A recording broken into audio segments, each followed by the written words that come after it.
Welcome to Daily Wisdom, Walking the Path with the Buddha, a podcast shared by David Roylance.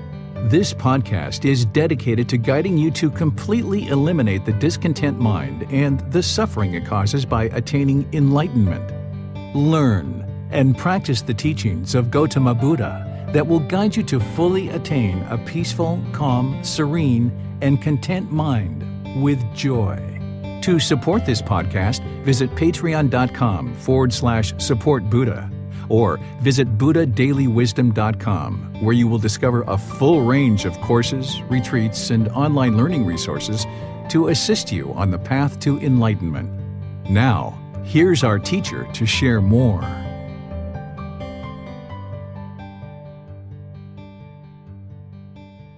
Okay, I'm going to go ahead and get started this morning by just welcoming all of you guys. Sawadee Krap, Sawadee Krap. Welcome to everyone.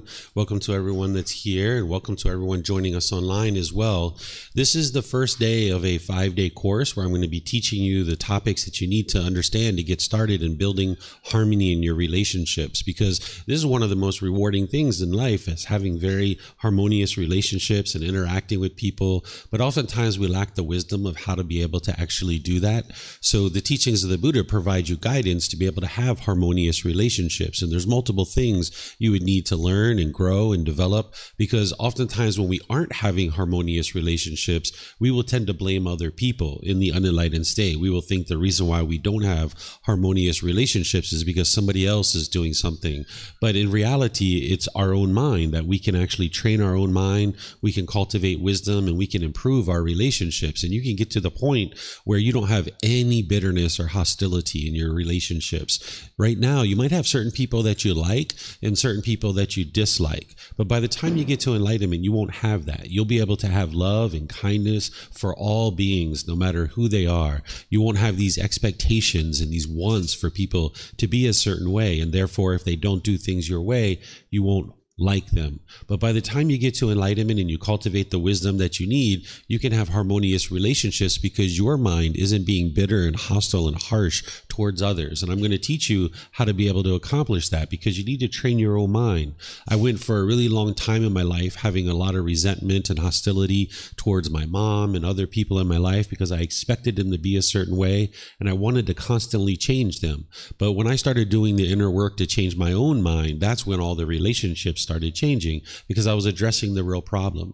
We can't control what other people do, but we can train our own mind so that we can control our own mind. So that's what the Buddhist teachings are going to bring to your awareness of how to train your own mind. And by training your own mind, this is what's going to produce harmonious relationships. So I'm going to teach you how to do that as we go throughout the 5 days.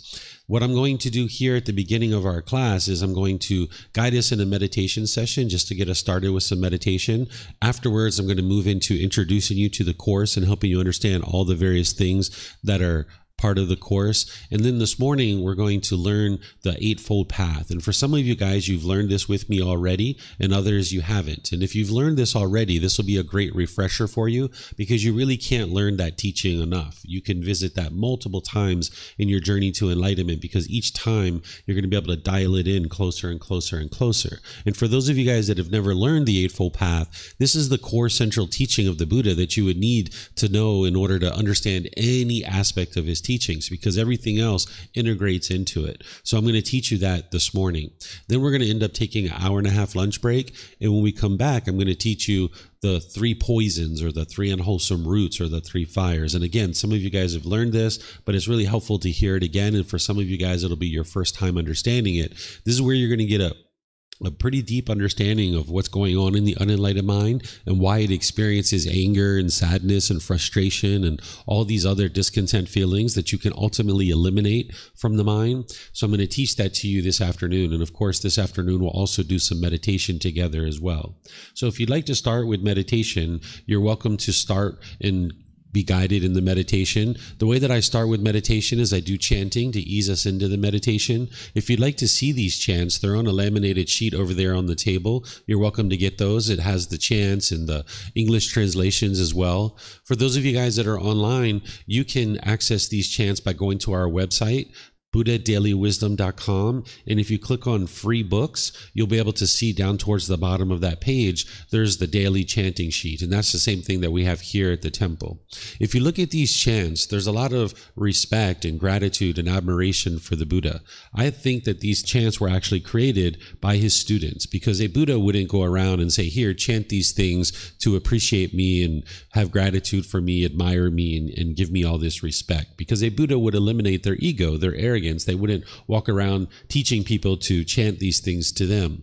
But if you learn from a teacher how to move from the anger, the sadness, the frustration, and all these other discontent feelings to the peace and joy that is a permanent mental state that the Buddha taught, you'd have a lot of respect and appreciation for that person too, because the Buddha didn't want anything from his students. He didn't expect anything from his students. Instead, he just shared with them what it took to be able to move to this enlightened mental state. So people had a lot of appreciation, gratitude, and respect for the Buddha because of the work that he did to be able to help them move to this enlightened mental state.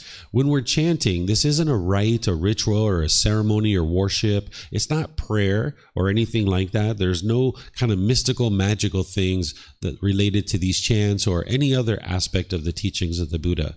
The teachings of the Buddha are all about training your own mind. So the real benefit in these chants nowadays is to ease the mind into meditation and get more benefit out of the meditation itself. During the lifetime of the Buddha, they used chanting as a way to commit the teachings to memory, because everything he taught was oral, and then once every 2 weeks they would come together and they would recite his teachings word for word for word, and this was the way that they committed the teachings to their memory.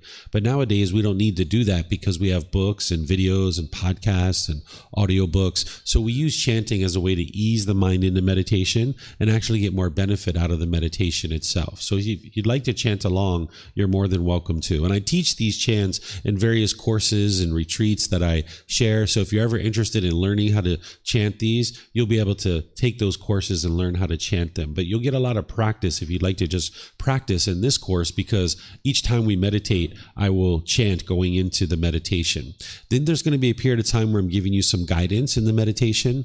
Then there'll be a period of time where it'll just be quiet and we're all meditating together. Everyone here at the temple and those of you guys online will just be meditating together at the same time. And I'm sure you'll hear occasional sounds here and there. This is normal. You're not going to be able to be in an environment that's permanently quiet. But when you hear sounds like a dog barking, a bird chirping, a car going by, you can train your mind to not be affected by this, because this is just impermanence. So if you're getting annoyed or frustrated, there's something in your mind, which you're going to learn about this morning, that's causing this. It's not the car, it's not the dog barking, that's not what's actually causing it. So I will teach you this morning about what's causing these discontent feelings. So when you're in meditation, if you're noticing your mind moves off the breath, you'll hear me give you the guidance to bring it back to the breath. Then after the meditation, we will come out of that with some more chanting, and that'll bring us out of the meditation, and that's where I'll start the class. In terms of your body positioning, again, I teach this at different times in different courses, but just for those of you guys that haven't learned that with me, there's 4 positions to meditate. It's seated, lying, standing, and walking. And most of the time, students are learning in the seated position. This is a common position to learn in, but we have these other positions because your body can't permanently be in the same position. So in terms of sitting, if you're on the floor, oftentimes people just cross their legs lightly, whereas if you have your legs really tight, this will impede the circulation in the lower legs. Some people like to put their legs off the mat, which gets the hips up in the air, and it lessens the angle at the hips, the knees, and the ankles. So this will allow the circulation to flow in the lower body. But really, it's up to you. You can sit however you like and whatever is comfortable. And then the Buddha put his right hand over his left with his thumbs together, and he put this into his lap. If this is comfortable for you, you could use it. But again, it's not about everybody doing it exactly the same way, because that's not actually possible. All of our bodies are different and we'll experience different things. So if this isn't comfortable for you, you could try other options. Some people like to put their palms on their thighs or on their knees. Some people put their palms up or just rest their hands comfortably in their lap. And it's the same thing if you're in a chair. You can just sit however you're comfortable. Maybe if you're at home, you're on a sofa or a bench or a wheelchair or something like that. Just sit however you're comfortable, where the lower body and the hands and arms can be completely relaxed. The upper body should be erect. This keeps the mind attentive and alert during the meditation so that you can actively train the mind. Whereas if you were slouched, the mind would have a tendency to be dull or lethargic or complacent.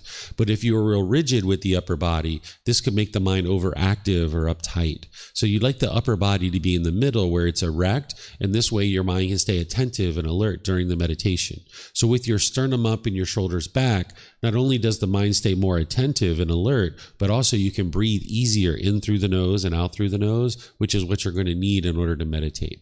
So again, I'm going to ease into meditation with some chanting, which you guys are welcome to join along in, and then I'll come back in with some guidance to help you in meditation.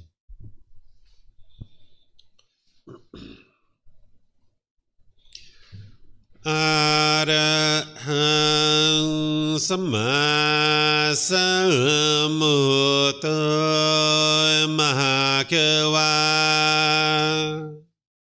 Bhutang Mahakavanang Apivateyami Savakato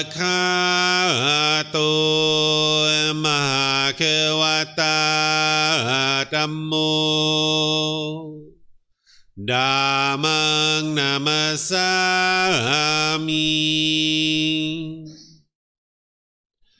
Supatipano Mahakavato Savaka Sangho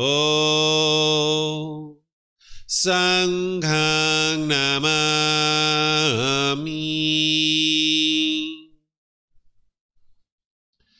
Namo Rasa Bhagavato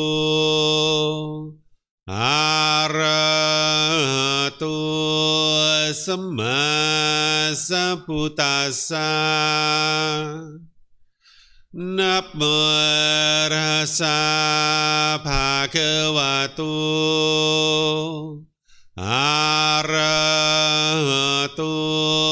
Samma Sambuddhassa Namo Rasa Bhagavato Arahato Samma Sambuddhassa Iti pisu Mahakava Arahang Samma Sambuddho Vicacaranang Sambuddho Sakato Rokavitu Anutero Purisa Dhamma Sati Satatawa Manusarang Bhutto Bhagavati.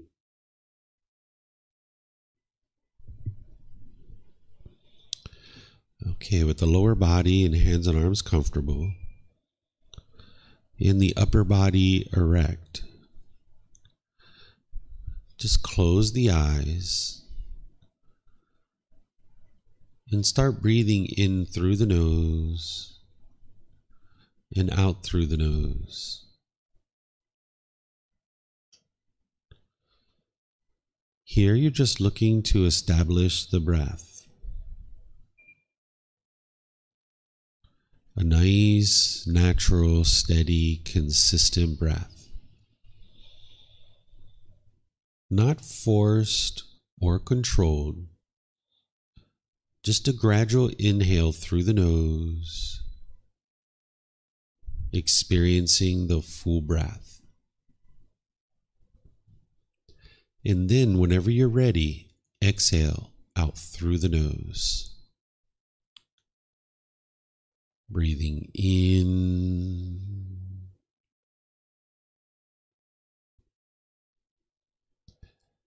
and out.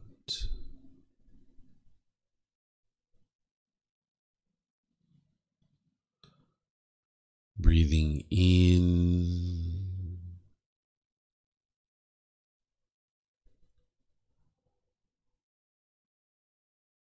and out.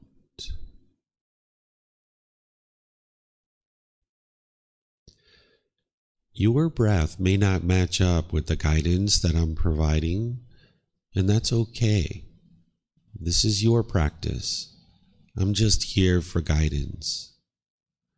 You can use this voice as a reminder that whenever you get to the next inhale, breathing gradually through the nose, developing a nice, natural, steady, consistent breath.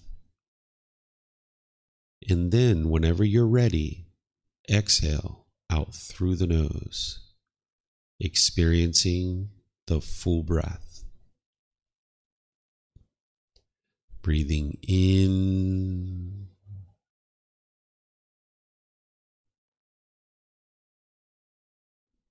and out.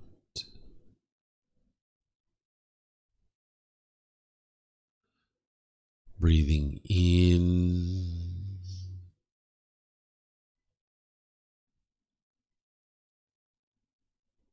and out.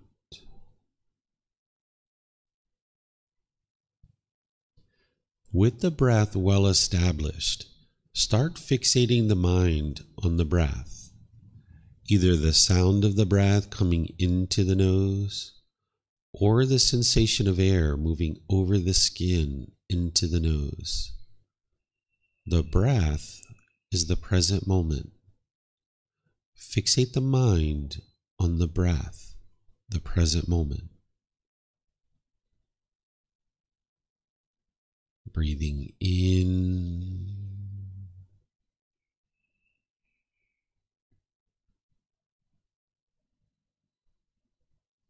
and out. Breathing in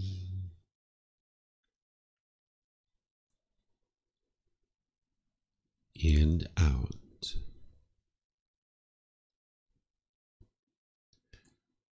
With the mind fixated on the breath, whenever you notice that the mind moves off the breath, cut that off, let it go, and come back to the breath, the present moment.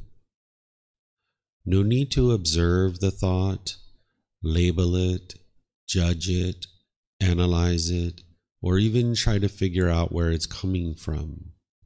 Whenever you notice that the mind moves off the breath, cut that off, let it go, and come back to the breath, the present moment.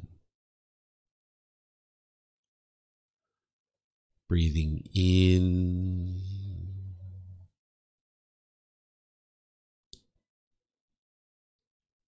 and out.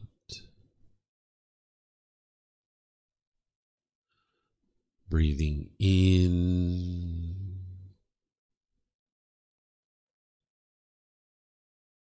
and out.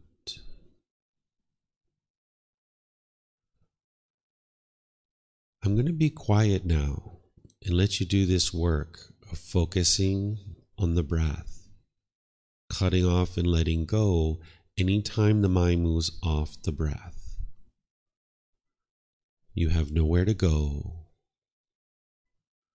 There's nothing to do.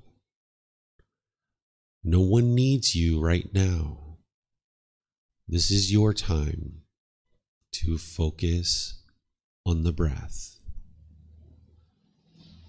Breathing in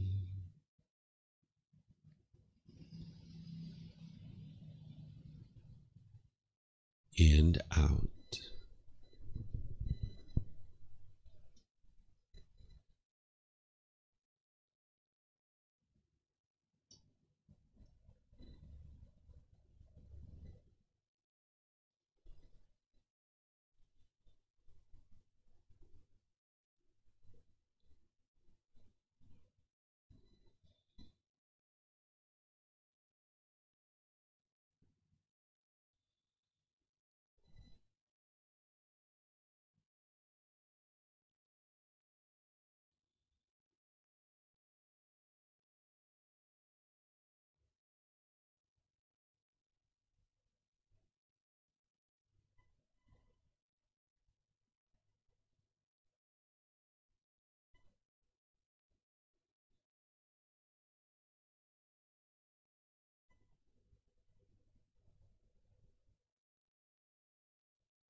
อะระหังสัมมาสัมพุทโธมะคะวะ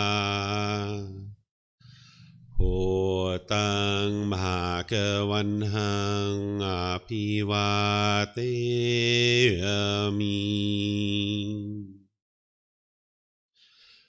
สวากขาโตมะคะวะตาธัมโมธัมมังนามัสสามิสุปฏิปันโนภะคะวะโตสาวกสังโฆสังฆังนามามินะโมตัสสะภะคะวะโตอะระหะโตสัมมาสัมพุทธัสสะนะโมตัสสะภะคะวะโตอะระหะโตสัมมาสัมพุทธัสสะนะโมตัสสะภะคะวะโตอะระหะโตสัมมาสัมพุทธัสสะอิติปิโสภะคะวะอะระหังสัมมาสัมพุทโธวิชาจารณังสัมมุโนสกขาโตโรกาวิโตอนุเตโรปุริสานามาสติสัตตาตาวามนุสนังพุทโธภะคะวะติ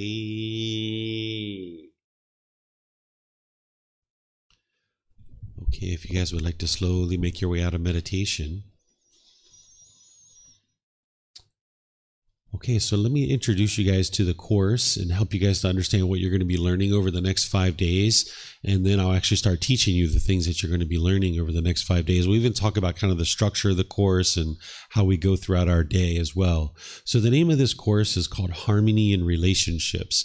This is where you're learning how to develop harmonious relationships, because by the time someone gets to enlightenment, all their relationships are at ease. Whether it's professional or personal relationships, you won't have any bitterness or hostility or any kind of thing like that in your relationships. They will all be at ease. You won't be argumentative with the people that you're around. You won't be, yelling and hollering and disgruntled and agitated based on relationships. Your mind will be completely at ease in all your relationships. So that's what you need to develop, and you're going to need the wisdom of how to actually do that. This course is from 9 a.m. to 3 p.m. each day. I start right at 9 a.m. and then we pretty much finish right around 3. Sometimes a little bit earlier, sometimes a little bit later, just depending on the day, but that's kind of the time frame of the course.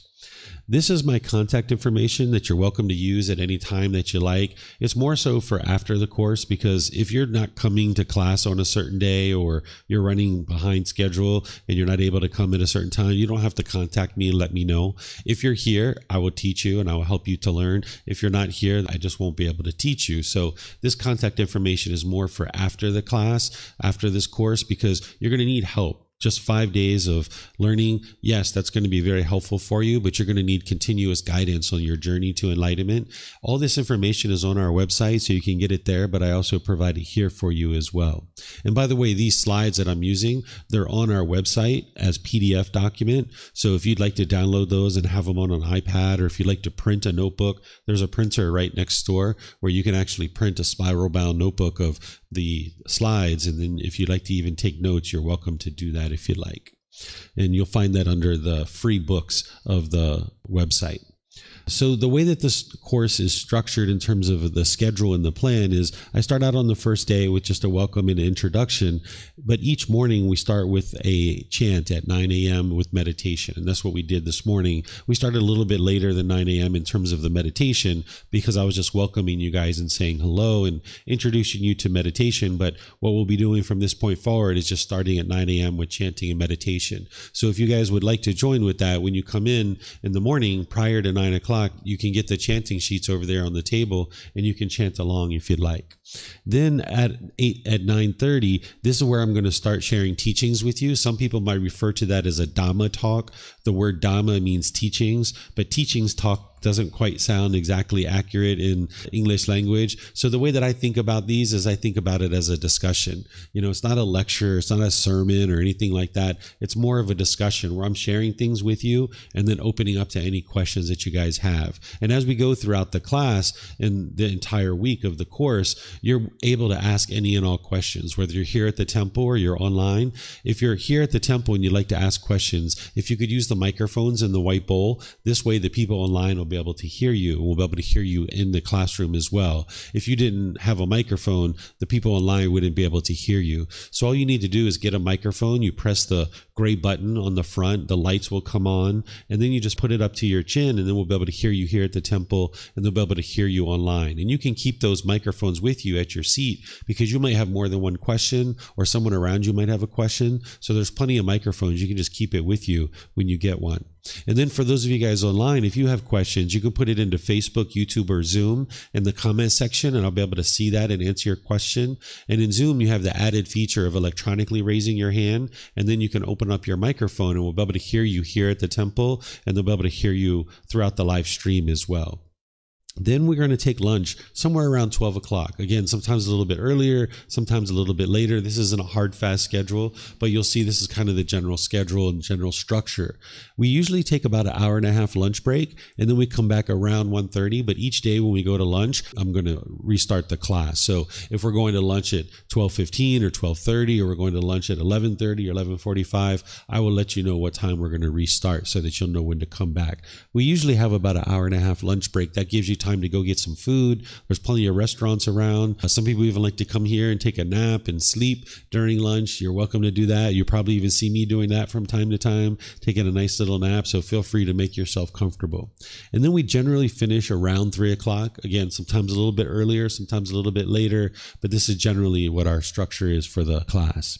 This course is based on this book, Developing a Life Practice, The Path That Leads to Enlightenment. This is the first book of the book series, and you can acquire a version of this from our website for free. You can download it as a PDF. You can take it and go print it if you like. There's plenty of print shops in Thailand or maybe in your home country, wherever you're at.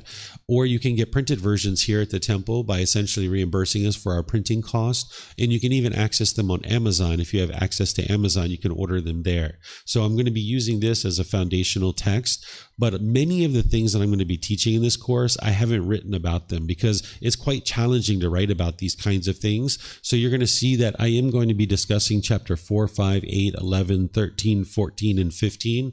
But many of the talks that I'm going to provide you, they're not in any of the books anywhere. All the things that I'm teaching you is supported by the original words of the Buddha, but it's just something that hasn't been written down in written format, because sometimes things are oftentimes easier to write about and you can learn that way, and other times things are just easier to speak about and you can learn that way. So you'll see some of that as we go throughout the course. And this is the first book of an entire book series that you might be interested to learn with. And some students tell me they read this book 8, 12 times even, and each time they read it, they glean more and more insight from the book. So if you would like to acquire one of these, you can get it from our website or any of those other places.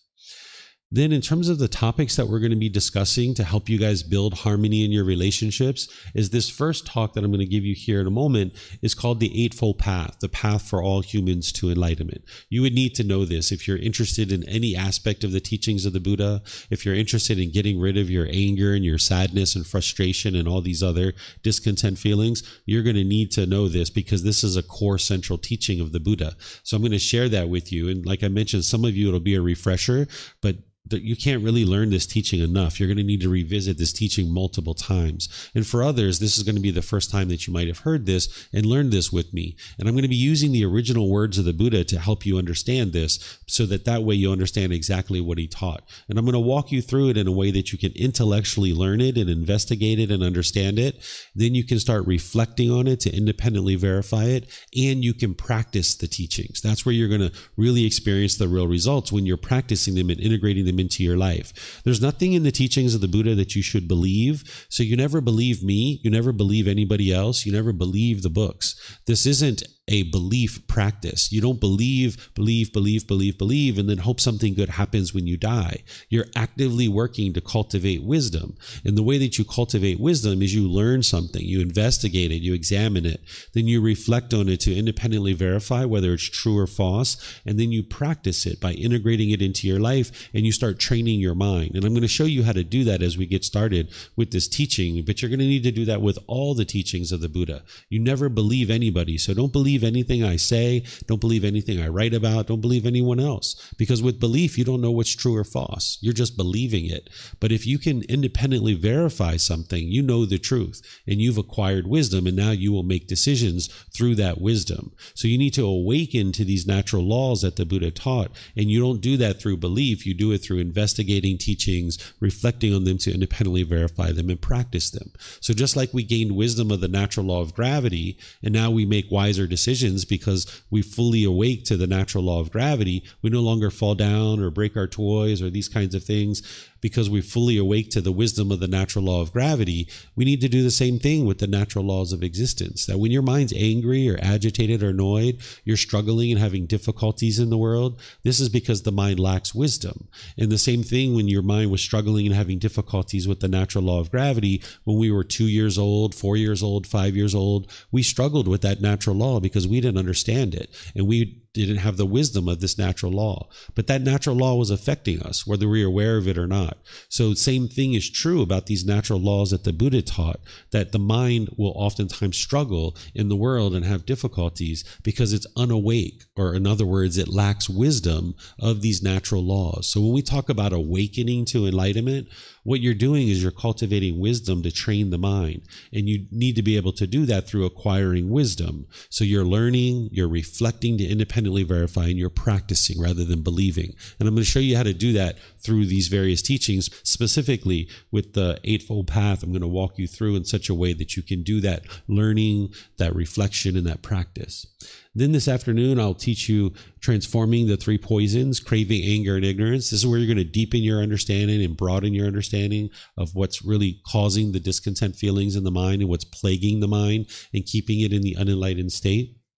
Then tomorrow, you're going to be learning about identifying cravings, cultivating non-craving, and analysis of the mind. For some of you guys, you were just here yesterday when I taught this as part of the group learning program. If you weren't here on Sunday, which was yesterday, or you missed part of that talk, I'm going to be discussing that here because you need to know this in order to develop harmonious relationships. You wouldn't be able to have a harmonious relationship if you have craving, desire, attachment in your relationships. Then I'm going to be discussing cultivating healthy mental states, loving kindness, compassion, sympathetic joy, and equanimity. These are oftentimes referred to as the Brahma Viharas, but these are exact antidotes for specific problems in the mind. Sometimes the Buddha gets the reputation of being like a doctor because there are certain symptoms that you can see that's going on in the mind, and then there's a prescription. And then oftentimes people refer to the Buddha as like a doctor because of this symptom prescription approach. But you can be your own best doctor. You need to be able to understand what the symptoms are that you're going to see in your mind, what the problematic things are, and then what are the solutions to those? What are the prescriptions? So that you can pull out that tool or pull out that antidote or remedy And that's what these Brahma Viharas or these 4 healthy mental states are going to help you to be able to do. So I'm going to explain to you certain symptoms that you're going to see in your mind, and then how to antidote that with these 4 healthy mental states. And we're going to even be doing some of that with the 3 poisons as well. Then the real focal point of this course is this particular talk that I'm going to do on Wednesday morning, which is titled True Love, Love Without Attachment. Oftentimes people think love hurts and love is difficult, but that's because they're not understanding what love is. Love isn't painful when you understand what love is, but oftentimes there's something called craving, desire, attachment that's masquerading as love, and people are thinking that this is love when actually it's not. So I'm going to teach you what true love is and how to love beings without attachment. And this is what's going to help you to develop harmonious relationships. Most people don't understand this when they're in the unenlightened state and they don't have wisdom of what true love is. And this is what's hindering someone from experiencing harmonious relationships, is that they're not practicing true love. So if you haven't learned this before, or even if you have, I'm going to be discussing it here in this particular course so that you can get in touch with what is true love, and then you can practice true love. And by practicing true love, what you'll notice is as you're putting that out, more and more true love will come back to you. If you feel sometimes like people don't love you and people don't care for you, there's things that you're doing in your life in terms of practicing true love that you're not practicing true love, so therefore it's not coming back to you. So by getting in touch with what is true love, you can practice true love, and you'll see more and more true love coming back to you. And when it is coming back to you, you'll be able to identify it, that you'll be able to identify that this is actual love. Because sometimes people are practicing love with you, but you might not be able to actually identify it as being love. So by understanding what true love is, not only will you be able to practice it, but you'll be able to identify it when it's coming back to you. Then I'm going to be teaching you practicing in a world of the unknowing, relationships with non-practitioners, because it's great that you're coming to the temple and you're learning about how to train your mind and get to this more peaceful and joyful mental state, but you're going to be around people who aren't. You're going to be around people who are out there, being angry and bitter and harsh and hostile, having all kinds of difficulties and struggles in their life, and they're probably going to be blaming you in some situations for their struggles and difficulties, and this is going to be really challenging for you. So I'm going to teach you how to deal with situations where individuals aren't practicing the teachings, but maybe they're a coworker, maybe it's a family or friend or a neighbor, a life partner, maybe your children or something like this. Then I'll teach you guys how to practice non-attachment, how to eliminate attachment to those who are closest to you, because this is the most challenging attachments to eliminate for the mind. You don't have to eliminate the relationships. You just need to eliminate the craving, desire, attachment. I'm going to explain to you what a craving, desire, attachment is here in a moment. But these are some of the most challenging attachments to eliminate. And this is what's plaguing an individual from having harmonious relationships, because there's certain attachments or wants or expectations that you have in your own mind for the people around you. And now when you're putting your expectations on people, they can't meet those permanently. And now you have difficulties in your relationships when you're not getting what you want out of this relationship. So to get to satisfying, fulfilling, and harmonious relationships, you're going to need to eliminate your attachments in your relationships. Not the relationship itself, but the attachment in the relationship. And I'll explain to you more about what that is when we get to it. Then, if you have children, there's this talk about sharing the path to enlightenment, how to guide children on the path. If you don't have children right now, it's okay, because this particular talk will still help you.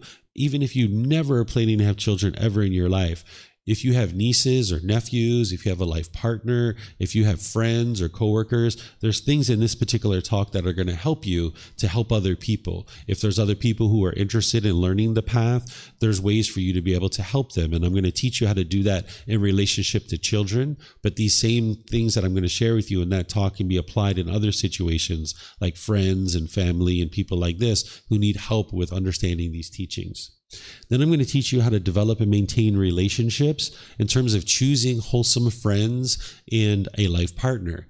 You're not interested in judging other people and looking down on them, but there are certain decisions that you can make in terms of who you spend time with and who you associate with that's going to directly impact your life. So if you're not familiar with how to choose a wholesome friend or wholesome companion or a wholesome life partner in a way that is non-judgmental, I'm going to teach you this here so that you can cultivate healthy relationships through choosing wholesome individuals to spend time with. And this is going to be very impactful for you, because the Buddha teaches that this is one of the primary things on the path to enlightenment. Because if you associate with people who are into unwholesome things, you're going to tend to do those types of things. But if you associate with people who are doing wholesome things, you'll tend to do those types of things. So you're going to need to have a frame of reference to be able to make decisions about who to involve in your life. And this is where I'm going to teach that to you. Then in terms of practicing the path to enlightenment in the workplace, I'm going to teach you how to do that, because while I'm going to teach you things like singleness of mind and practicing concentration and being loving and kind and warm and gentle and all these kinds of things, you might work in an environment where people aren't doing those things, and you might be struggling or experiencing struggles. So I'm going to teach you how to be able to do that. Then we're going to get to something called the art of the friendly no. How to say no without saying no. This is very, very helpful for you, because one of the things that the unenlightened mind does not like to hear is the word no. So if someone invites you to a party and you say, no, I can't come, whoa, they're going to be potentially really shaken up by that. Or other things. If someone says, can I borrow some money? And you say no, right? This can actually cause difficulties in your relationship. So it's important to learn how to say no without actually saying no. So I'm going to teach you how to do this in your relationships, and this will help promote more harmonious relationships. And then in terms of our meditation practice throughout the course, I'm going to be teaching loving kindness meditation in terms of what I'm going to be teaching you in this course, but we're going to be doing breathing mindfulness meditation and loving kindness meditation as part of this course. The loving kindness meditation is going to transform your mind away from anger, hatred, ill will, and all those lesser versions like frustration, irritation, annoyance, all of these types of feelings. This meditation is going to essentially rewire your mind to no longer experience those types of feelings. And even if you have negative self-talk in your mind, if you have like an inner dialogue that where you diminish and degrade yourself, this meditation can help you with that as well. So I'm going to teach you this tomorrow morning, and then we're going to be doing it all throughout the course. And you can do these meditations in the seated, lying, standing, and walking positions. The loving kindness meditation we do in the seated, lying, standing. And then the breathing mindfulness meditation, there's also a walking position. And I teach all these positions in other courses. So if you've learned these positions, you can use them at any time that you like. But I don't specifically teach these as part of this course, but you're welcome to use them as you've learned them. And then you'll be able to practice your Buddhist chanting as well. And then towards the end of the course, I'm going to teach you how to get continued support, because as I mentioned, you're going to need more help beyond this course in order to continue to grow and develop. You wouldn't be able to just take a 5-day course and actually get to enlightenment. You're going to need continuous support. So this is the topics that we're going to be learning throughout the course. Any questions on the course itself, or anything that I'm going to be doing throughout the course? Anything that you guys would like to discuss related to this? No? Okay, let me check online here. Remember, you guys online, you guys can ask questions too. Okay, I'm not seeing any questions anywhere. So I'm going to share with you guys this first teaching of the Eightfold Path. This is the path for all humans to enlightenment. If you're interested in getting to enlightenment, where what enlightenment is where your mind is peaceful, calm, serene, and content with joy. You no longer experience any discontent feelings. By the time you get to enlightenment, there is no anger in the mind, sadness, frustration, irritation, annoyance, guilt, shame, fear, stress, anxiety, loneliness, boredom, shyness, resentment, jealousy. All these discontent feelings in others are completely eliminated from the enlightened mind. And you do that through the Eightfold Path. You need to learn this as a core central teaching. This is what's going to transform your mind to move it to this enlightened mental state. By the time you get to enlightenment, you'll notice that there's focus, concentration, clarity, and deep memory. Your personal and professional relationships will be blossoming. You won't have this bitterness and harshness and hostility in your relationships. They will be all at ease. You won't even be in a bad mood anymore. By the time you get to enlightenment, all the causes and conditions that are producing the bad mood have been uprooted and eliminated from the mind. It's physically impossible impossible for the enlightened mind to ever experience a bad mood or anger or stress or anxiety. It just can't happen because the causes and conditions that are producing it have been uprooted and eliminated out of the mind. There's something called the 10 fetters, which are the 10 individual problems that the Buddha describes and that he discovered in his journey to enlightenment that he needed to be able to eliminate. And this is the most detailed description that you will see from the Buddha of what's actually causing the discontent feelings and what's plaguing the mind and keeping it in the unenlightened state. So everything and anything that he's teaching you is to help you eliminate those 10 fetters. But what I'm going to do is I'm going to teach you from the beginning where you learn the Eightfold Path, and then we're going to go deeper into the 3 poisons and the 3 unwholesome roots or the 3 fires this afternoon. And there's other courses and retreats where I teach the 10 fetters because you're going to need to know that too. But as you're just getting started, you're usually getting your arms around the beginning foundational teachings, and the Eightfold Path is one of those types of teachings where you need this as a foundational teaching. So that's why in all the courses and retreats that I teach, I always teach this Eightfold Path. So if you've taken the Foundation to the Path to Enlightenment course with me, you've learned it there. I teach it here because I never know who's going to be in these classes and courses. And if someone hasn't learned this, they're going to need to be able to understand it. It's a core central teaching, and you're going to need to know it like the back of your hand, inside and out, backwards and forwards. By the time you get to enlightenment, you understand this teaching so well, and you can describe it with ease and with comfort. But it takes you multiple times to revisit it to be able to get to that point. So you're going to need to revisit this multiple times to be able to understand it and fully implement it into your life. One of the ways that you can think about it is you can think about it like 8 individual dials, that if you had a speaker system and you were going to try to get a better and better quality sound out of these speakers, you would dial these 8 dials in closer and closer, and you'd be constantly tweaking those dials in order to get a better and better sound out of the speakers.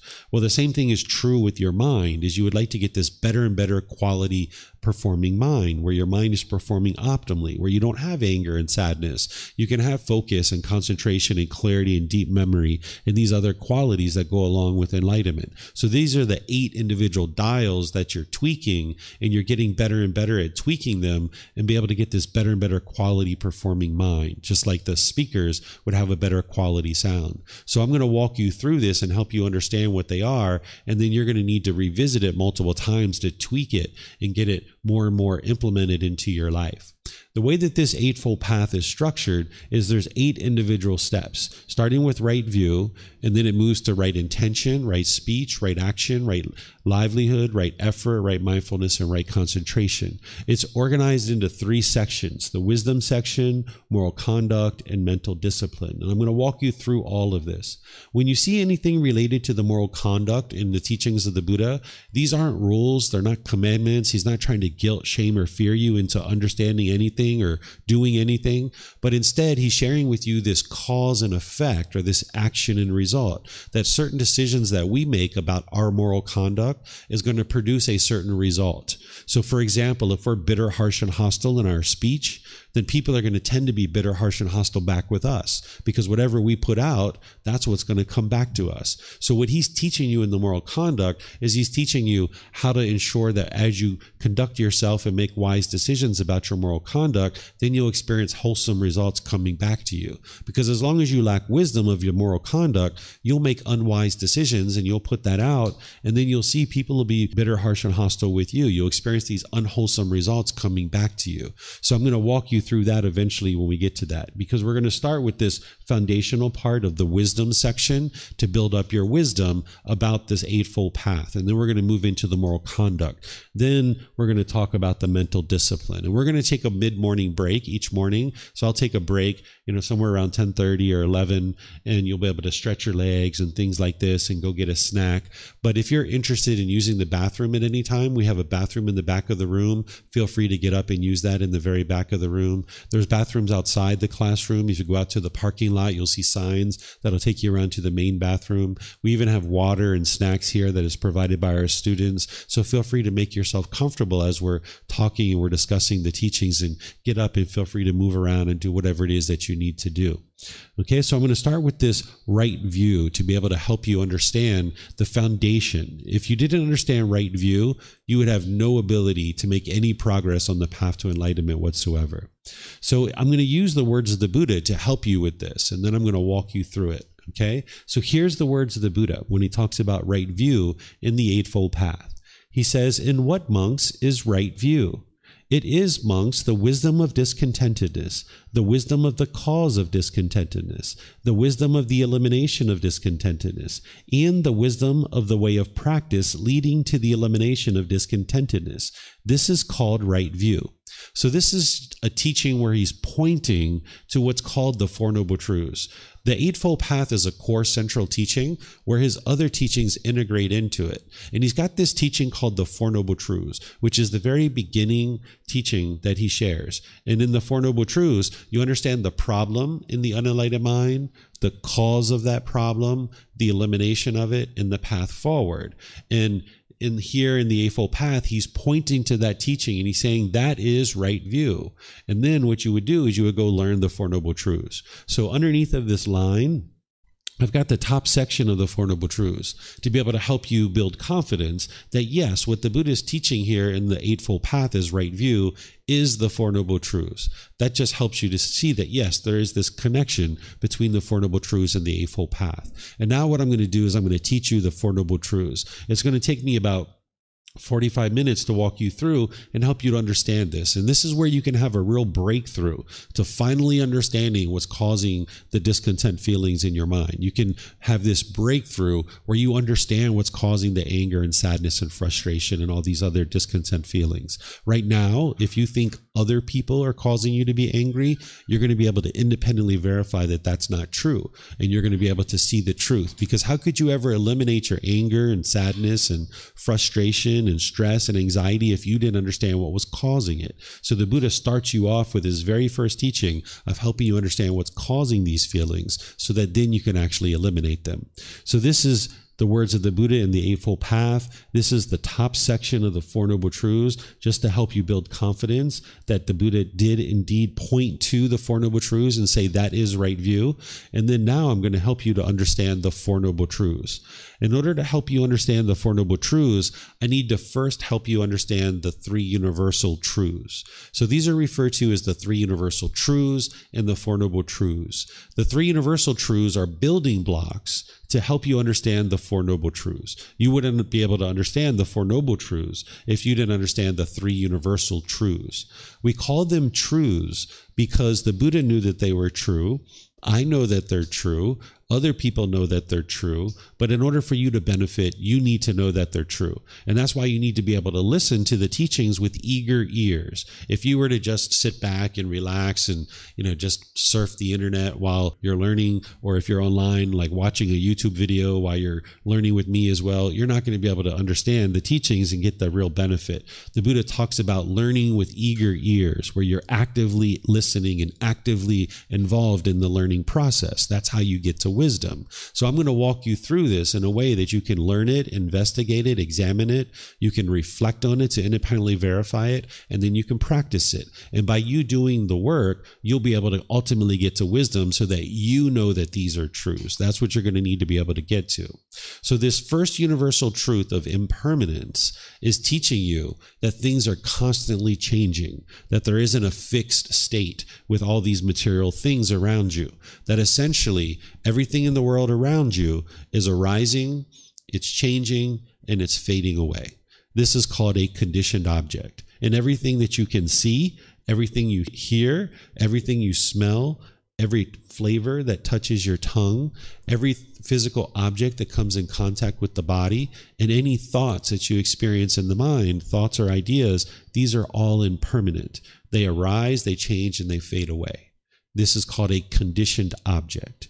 And then there's something called an unconditioned object. object. An unconditioned object doesn't arise, it doesn't change, and it doesn't fade away. And things like enlightenment are an unconditioned object. It doesn't arise, it doesn't change, and it doesn't fade away. If your mind is enlightened, it's permanently enlightened. That's why you'll never experience anger ever again by the time the mind gets to enlightenment.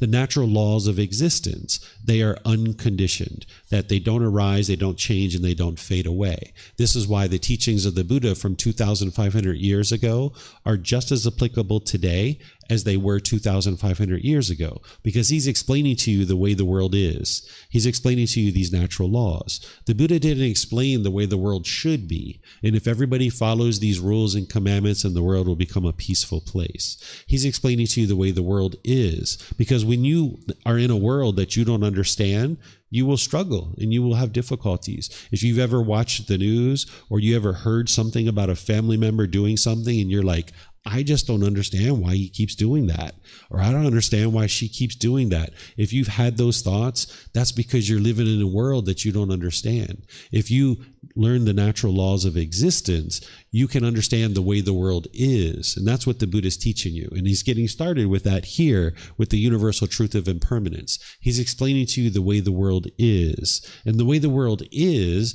that everything around you is impermanent. Everything you see, hear, smell, things that touch the tongue in terms of flavors, physical objects that the body comes in contact with, or any thoughts or ideas that go through your mind. Everything around you is impermanent. Okay? It arises, it changes, and it fades away. So now that's the learning part, right? That's the part where you're examining it and investigating it. Now let's do the reflection, right? Because I mentioned to you, don't believe anything that I say. Don't believe anything that's in books. Don't believe anything anybody else says. You need to be able to independently verify whether this is true or false. Because if it's a universal truth, you can independently verify it. Nothing in the teachings of the Buddha is based on belief. So now what I just shared with you, explaining the universal truth of impermanence, you try to independently verify it. And here's how you do it. You take things that you're familiar with. You're familiar with this human body, right? You ask yourself, is this human body permanent or is it impermanent? If this human body is permanent, then that means it's constantly the same and it never changes. If this human body is impermanent, then that means it's constantly changing. So what would you say? Is this human body permanent or impermanent? Well, it's impermanent, right? It's constantly changing. From the moment of conception, where the egg and the sperm comes together, this body is constantly changing, right? We get moles, we get pimples, our hair grows, we get gray hair, we lose our hair, our skin tone, our complexion changes, we get a little bit of fat here and there. Some of us more than others, right?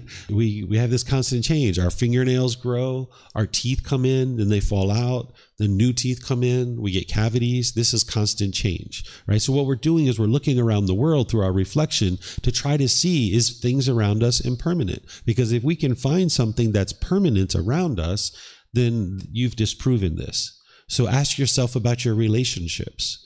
Are your relationships permanent or impermanent? If they're permanent, that means you've had exactly the same people in your life your entire life. Or if they're impermanent, then that means you've had people coming and going in and out of your life throughout your entire life. So are your relationships permanent or impermanent? They're impermanent, right? They're constantly changing. What about your bank account? Is your bank account permanent or impermanent? It's impermanent, right? It's going up and down and up and down, right? Some people's goes down, down, down, down, down. Is that what you said, Paul? Yours is going down, down, down, down, down. Some go up, up, up, up, up, up, right? It's constantly changing, right? What about the weather? Is the weather permanent or impermanent? It's impermanent, right? It's constantly changing, right? So we can keep going on and on and on and on. And if that's what you need to do, do that. You need to soak this into the mind and be able to see that everything around you is impermanent. So when you're walking down the sidewalk and you see a crack in the sidewalk, that's impermanence, right? The sidewalk can't be permanently one solid structure. That crack in the sidewalk is impermanent.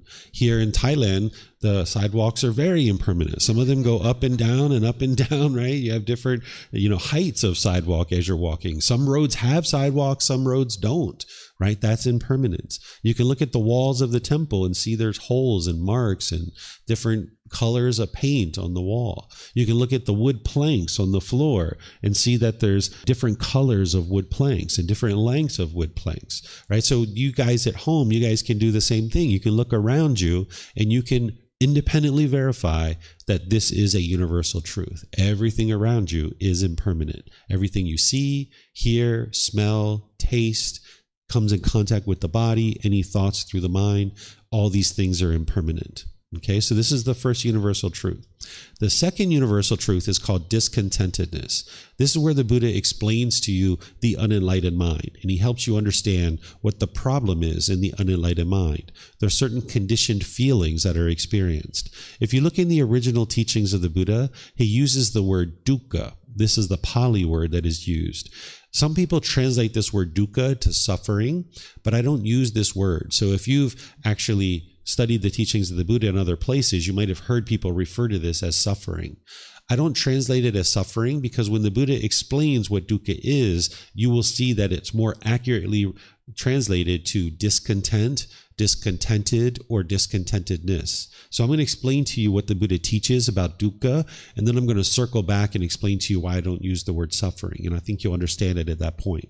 So this universal truth of discontentedness is explaining to you what the unenlightened mind experiences, that it experiences pleasant feelings, painful feelings, and neither painful nor pleasant. So pleasant feelings are things like happiness, excitement, elation, thrill, exhilaration, euphoria.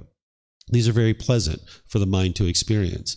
Then there's painful feelings like anger, sadness, frustration, irritation, annoyance, guilt, shame, fear, stress, anxiety, and others. These are very painful for you to experience. Then there's neither painful nor pleasant. And I put boredom and loneliness here, but some people say, hey, that's painful. And okay, you can put that in the painful category if you like, but shyness is probably a good example. That it's not painful, it's not pleasant, it's neither painful nor pleasant. Or if you were sitting on public transportation and somebody you didn't know came and sat really close to you and your body was touching their body, you'd probably say, it's not painful, it's not pleasant, you're kind of like uncomfortable, you're kind of dissatisfied in that situation. So that's what neither painful nor pleasant is, where the mind is just uncomfortable and dissatisfied. It's not fulfilled, right? It's neither painful nor pleasant. So these are the three feelings that you will experience in the unenlightened mind. And these are what's called conditioned feelings, meaning the mind is experiencing this feeling based on some condition. There's going to be some condition present, and then the mind's going to experience this feeling. So for example, you might wake up in the morning and you see it's sunny outside, and you get so happy and so excited because you can go outside and you can play and you can go hiking and do those things outside that you've been wanting to do for a really long time, and you get so excited. This is a conditioned feeling. The happiness is conditioned on the sun, that because there's the sun, I will now be happy. The mind will now be happy. But the problem with this conditional happiness is it's temporary. It arises, it changes, and it fades away because it's based on a condition of the sun. And the sun is not permanent. So when it rains, you will get sad or frustrated or agitated or annoyed or some other painful feeling. So if you allow the mind to get these conditioned pleasant feelings, then it's going to experience the painful ones as well. An enlightened being doesn't experience this. An enlightened mind is beyond this. They're experiencing unconditioned happiness or unconditioned joy, where they were already happy before they ever woke up in the morning. And then when they see it's sunny outside, it's like, sweet, we're going to go hiking. I'm going to call my friends who've been interested in doing this hike for a long time. Let's go do the hike. It's sunny outside. But if you went and took a shower as an enlightened being and you came back and you saw it was raining, it's like, all right, well, it's raining, no big deal. Maybe we'll go to the movies. Maybe I'll invite my friends over for dinner. Maybe I'll just stay home and read a book. No big deal. You'll maintain your joy, maintain your peacefulness. Because you didn't base your happiness on the sun, when the sun changed, you're not going to be sad or frustrated or agitated or annoyed. But as an unenlightened being, if you're experiencing conditioned feelings, you can only be happy if certain conditions are met, right? If it's sunny outside, if my bank account is this, if my boss does this, if mom and dad do this, if these particular things happen, then I will be happy, right? And the more expectations, the more, which you're going to learn about here in a moment, craving, desire, attachments that are in the mind, the less and less amount of time that you can be happy. And that happiness is ultimately dissatisfying because it arises, it changes, and it fades away. But the enlightened mind is beyond this. It's experiencing unconditioned mental qualities of peace and joy and other qualities that are in the mind, because the mind's been purified of the causes and conditions that are producing these discontent feelings. So this is the Buddha's description of what the unenlightened mind is experiencing: pleasant feelings, painful feelings, and neither painful nor pleasant. So that's the learning. That's the intellectual part. But now you do the individual reflection to independently verify this. So you know that your mind is unenlightened, so you can ask yourself, does this accurately describe what you experience? Do you experience conditioned feelings, where there's pleasant feelings, painful feelings, and neither painful nor pleasant? Does your mind get happy based on some condition? Right? You get a new boyfriend or girlfriend, you're happy. You get a new job, you're happy. Your mom calls you to check in and say hello, you're happy, you're excited. There's going to be some condition. You get a raise or a promotion at work, you're so happy, right? But then you get fired from work, or you get laid off, or something like this, and you're sad or frustrated. Or you, your boyfriend or your girlfriend break up, and now you're sad or angry or frustrated. Or your life partner goes away on a business trip, and now you're missing them, right? All of these feelings, they're not caused by love, which you guys are going to learn as part of this course. These feelings are being caused by something in the mind that we're going to talk about here in a minute. It's not love that's causing you to be upset or angry in these kinds of situations, and it's not the other person. But the Buddha here is describing what the unenlightened mind is experiencing: is pleasant feelings, painful feelings, and neither painful nor pleasant. So you can independently verify this, that your mind is experiencing these three feelings. And if there's a certain feeling that you experience that doesn't fit into one of these three categories, you can let me know and we can talk about it. But if all the feelings that you experience do fit into these three categories, then you can independently verify that yes, this accurately describes the unenlightened mind. So some people refer to this as suffering. You might hear this if you learn the teachings of the Buddha in other places. I think that the word suffering accurately describes the painful feelings. Like when you're angry, when you're sad, when you're frustrated, you could probably say you are suffering.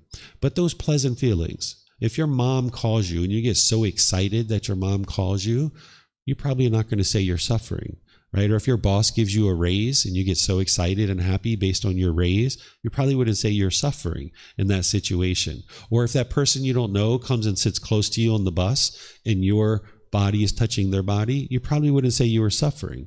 Your mind's discontent. It's discontented or experiencing discontentedness. Have you ever been so excited you like tripped and fell? Had some kind of mishap like that? That's the discontentedness, the mind shaken up. That's what the Buddha is talking about here. You weren't suffering in that situation. You might have even started laughing when you fell down, right? Your mind's just shaken up in that situation. It's discontent, right? And you're unable to make wise decisions when your mind is discontent. When your mind's shaken up, you're not going to make wise decisions. So the word suffering only describes 33% or 1/3 of what the Buddha was talking about on this important topic. So if you use the word suffering, you're going to be missing 66% of his teachings on this important topic. And if you're missing 66% of someone's teachings, you're not going to be able to get to enlightenment and get to the ultimate goal. So by using the word discontent, discontented, or discontentedness, it brings your mind to the full understanding of the full spectrum of feelings that the mind experiences in the unenlightened state. You're ultimately going to need to be able to see these conditioned pleasant feelings as just as much of the problem as the painful ones. And remember, we're talking about conditioned feelings. Based on some condition, the mind will get happy. But in the unenlightened state, you can only experience the happiness when those conditions are present. But what you're doing on the path to enlightenment is you're purifying the mind of that, where you can get to happiness all the time, where you can be happy and joyful all the time, where you don't experience conditional happiness. Because with conditional happiness, the mind goes goes up and down and up and down. That's essentially what the Buddha is explaining here with discontentedness, is that the mind goes up and down and up and down and up and down. Sure, you'll have calmness and peacefulness here and there, but it's only a matter of time before you get agitated or annoyed about something. It's only a matter of time. So this is the actual problem in the unenlightened mind. And now I'm going to move to the next universal truth. But ultimately, you're going to need to know these for the Four Noble Truths, which I'm going to explain to you in a moment. The next universal truth is called the universal truth of non-self. This is actually a solution to one of the problems that the Buddha discovered in the mind. As I mentioned earlier, there's these 10 fetters, these 10 individual pollutions. And more, you'll get familiar with what all these 10 pollutions are. You're going to need to know the symptoms of them. You're going to need to know the remedy and how to fix it. You're going to need to know how to apply that remedy. You're going to need to know how to determine that you've eliminated this. And this is something I'm going to be teaching in a retreat next month in August. I'm going to teach you what is the fetters, how to eliminate it, how to know that you've actually eliminated it, and all the symptoms and things like this about each individual fetter. But now let me just introduce you to this first fetter called personal existence view, because this universal truth of non-self is the solution to personal existence view.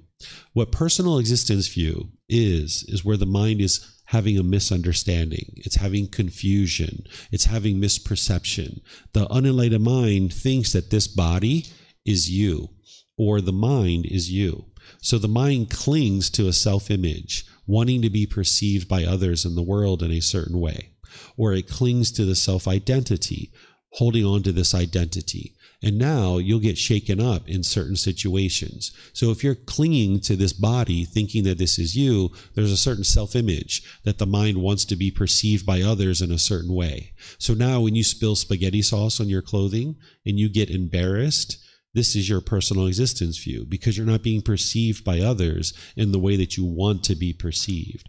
Or if you look in the mirror and you see a mole or a pimple or a wrinkle or a gray hair and you get shaken up by that, this is because of personal existence view. The mind thinks that this body is you, you're clinging to it, you want to be perceived by others in a certain way, and that mole or that pimple or that wrinkle or that gray hair, or maybe even if you're losing your hair, you're getting a little bit of fat here and there, then you're not being perceived in the world the way you want to be perceived, and now the mind's shaken up by this. And if you hear somebody say something agreeable to you, like, wow, you look so beautiful, that shirt really brings out the colors of your eyes, or, oh, you're so handsome, I really like that hairstyle, oh, you're so handsome, you'll get these conditioned pleasant feelings based on the condition that somebody is complimenting you. But it's only a matter of time before somebody says something negative and degrading and disparaging about this body. And if they say something negative and degrading and disparaging, you'll feel the painful feelings that now, because your mind's clinging to this self-image, this body, thinking that this is who you are, now you'll feel the painful feelings. And you can't control what other people say and what other people do. So if your mind is clinging to this body, when you hear that disagreeable speech, now when somebody says something degrading about this body, you'll be experiencing painful feelings. And then the same thing is happening with the self-identity. There's certain identity that the mind is holding on to, thinking that this is you. So if you're maybe in a certain culture, a certain ethnicity, a certain nationality, maybe a certain sexual orientation or a job or occupation, you might be clinging to this as who you are, as your identity. And now when that's intact, you might feel comfortable or whole, but then when those things are changing, because they will change, your mind will be shaken up by that. So for example, say you're in a job or occupation and you think in your mind, I am a police officer, right? Or I am a lawyer, right? And now when you're doing that job, you feel great. But 10 years, 20 years, you retire, or maybe you get injured, and now you're not doing that job anymore. And now you feel like less of a person. You don't feel whole anymore because you're not doing that job anymore. And you identified with that's who you are as a person. Or say you cling to the identity of I am American, or I am Polish, or I am German, or any of this I am related to your nationality, your culture, maybe I am Chinese, right? Any of this I am. Well, if somebody compliments you and says, wow, all Indian people are loving and kind and friendly, or, all Polish people are so fun to be around, or whatever, if you identify that way, you'll get excited, you'll get happy. But then it's only a matter of time. You're at a restaurant, and 2 tables over, somebody's being negative and degrading and disparaging about Polish people or Indian people or Chinese people. And now 2 tables over, you hear that and you identify with I am American, and they're talking about me, right? So your mind clinging to any kind of identity, it's going to get shaken up. Or say you've been in a relationship with a boyfriend or girlfriend, and you identify with I am a boyfriend or I am a girlfriend. And when you guys are together, you feel okay, you feel good. But then when you break up and now you're single, your mind doesn't identify that way. And you might have thought the way to solve this problem is to hurry up and get right back into another relationship. So sometimes when you break up from a relationship, you might feel this overwhelming urge to hurry up and get right back into another relationship, because the mind identifies with I am a boyfriend, I am a girlfriend, I am a husband, I am a wife. And now when you're not that anymore, your mind struggles in the world. And the mind, with its lack of wisdom, it thinks the way to solve this is to hurry up and get right back into another relationship. But that's not actually going to solve the problem. The real problem is this personal existence view, this pollution of mind, where the mind is clinging to the body and it's clinging to the mind. It's clinging to the self-image. It's clinging to the self-identity, thinking that this is who you are. And what the Buddha is teaching you in the universal truth of non-self is he's saying, this isn't you. This isn't who you are. This body is just physical structures that are constantly changing.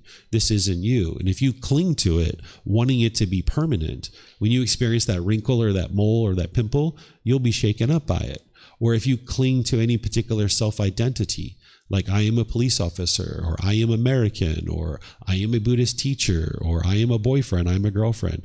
If you cling to that as think that's who you are, when you experience change because of impermanence, you'll be shaken up by it. So the Buddha is teaching you that that is not who you are. This body is not you. This mind is not you. There is a body and there is a mind, and they've come together for this existence. And we refer to this as a person or a human being, but this isn't who you are. If you define who you are as a person through your body and through the mind, then you're going to be shaken up when you either have agreeable or disagreeable contact related to that. So this universal truth of non-self is bringing to your awareness that this is not who you are.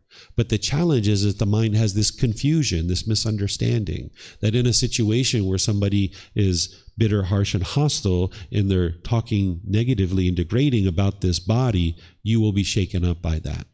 Okay, so the universal truth of non-self is teaching you to eradicate and eliminate any clinging or holding on to this body as who you are, or this mind as who you are. Okay, so this is a little introduction to this particular teaching. Sometimes people are challenged to be able to understand this when they first get started. So if that's the case, don't worry. There's going to be plenty of other opportunities and various courses and retreats to understand this one. But even at this introductory level, you can independently verify that there is no self. So I've taught you that you learn something, you investigate it, you examine it, you reflect on it to independently verify it, and then you practice it. So let's reflect on this universal truth of non-self so you can independently verify it and see that it's true. Here's how you do that. Think about yourself when you were a child, when you were a teenager, early adulthood, and then now. Think about yourself, your personality, your character, different ways that you thought about yourself. Has it been constantly the same throughout this entire time frame, or has it been changing throughout your life? It's been changing, right? You can see there's no permanent self, that even the way you view yourself has actually changed throughout your life. Here's another way. Say your arm is amputated and you only have one hand and one arm. Are you less of a person? Shaking your head, no. You're less of a person? No, you're not less of a person, right? So intellectually, you understand this body is not you. Because if I asked you that question, and you said, yes, I am less of a person, that's because you think that this body is you. But intellectually, you understand this body is not you, because if your arm is amputated and you only have one hand and one arm, you said that, no, I'm not less of a person. So intellectually, you understand that this body isn't you. But the mind's confusion, the mind's misunderstanding is that the mind thinks that this body is you, because in a situation where somebody says something degrading and disparaging about this body and this appearance, you get shaken up by it. That's the confusion of the mind. So intellectually, you understand this body is not you, but the mind gets confused and has this misunderstanding and misperception in the heat of the moment when somebody's saying something about this body. And here's a third way you can independently verify this. Is sometimes I ask students, I say, point to yourself. Where are you? Can you point? Where are you? Yeah, that's the way usually people point here or they point here, right? Okay, so I suggest, look at what you're pointing to. You're pointing to a shirt. That's what you're pointing to, right? So if I took off my shirt and I held it up, is that you? Is that me? Is that who I am? Am I the shirt? That shirt you're wearing? Is that you? Is that who you are? No, that's not you, right? So let's throw the shirt away. That's not you. Okay, so where are you? Someone might point. Well, what are you pointing to? You're pointing to skin. Is that who you are? That skin? So if we took off the skin and held it up and pointed to it, is that you? Is that who you are? That's not you either, right? So, okay, we throw away the skin. All right, where are you? Someone might point again. Okay, we've got ribs, we've got muscle tissue, we've got organs, we've got fluid. There's all those bits and pieces and parts, but none of that is you. But the mind has this confusion. It keeps thinking that this is you. So it keeps clinging to it. It keeps holding on to it. And then you get shaken up in situations where people are saying either agreeable or disagreeable things about the body or about the mind. Right? So this is how you can independently verify that there is no self. There's nothing here that can be identified as a self. But the problem is that the mind's going to keep grasping for it. It's going to keep looking for it. It's going to say, well, if I'm not the body and I'm not the mind, then what am I? Well, there is no you there. That's what the Buddha says. There is no you there.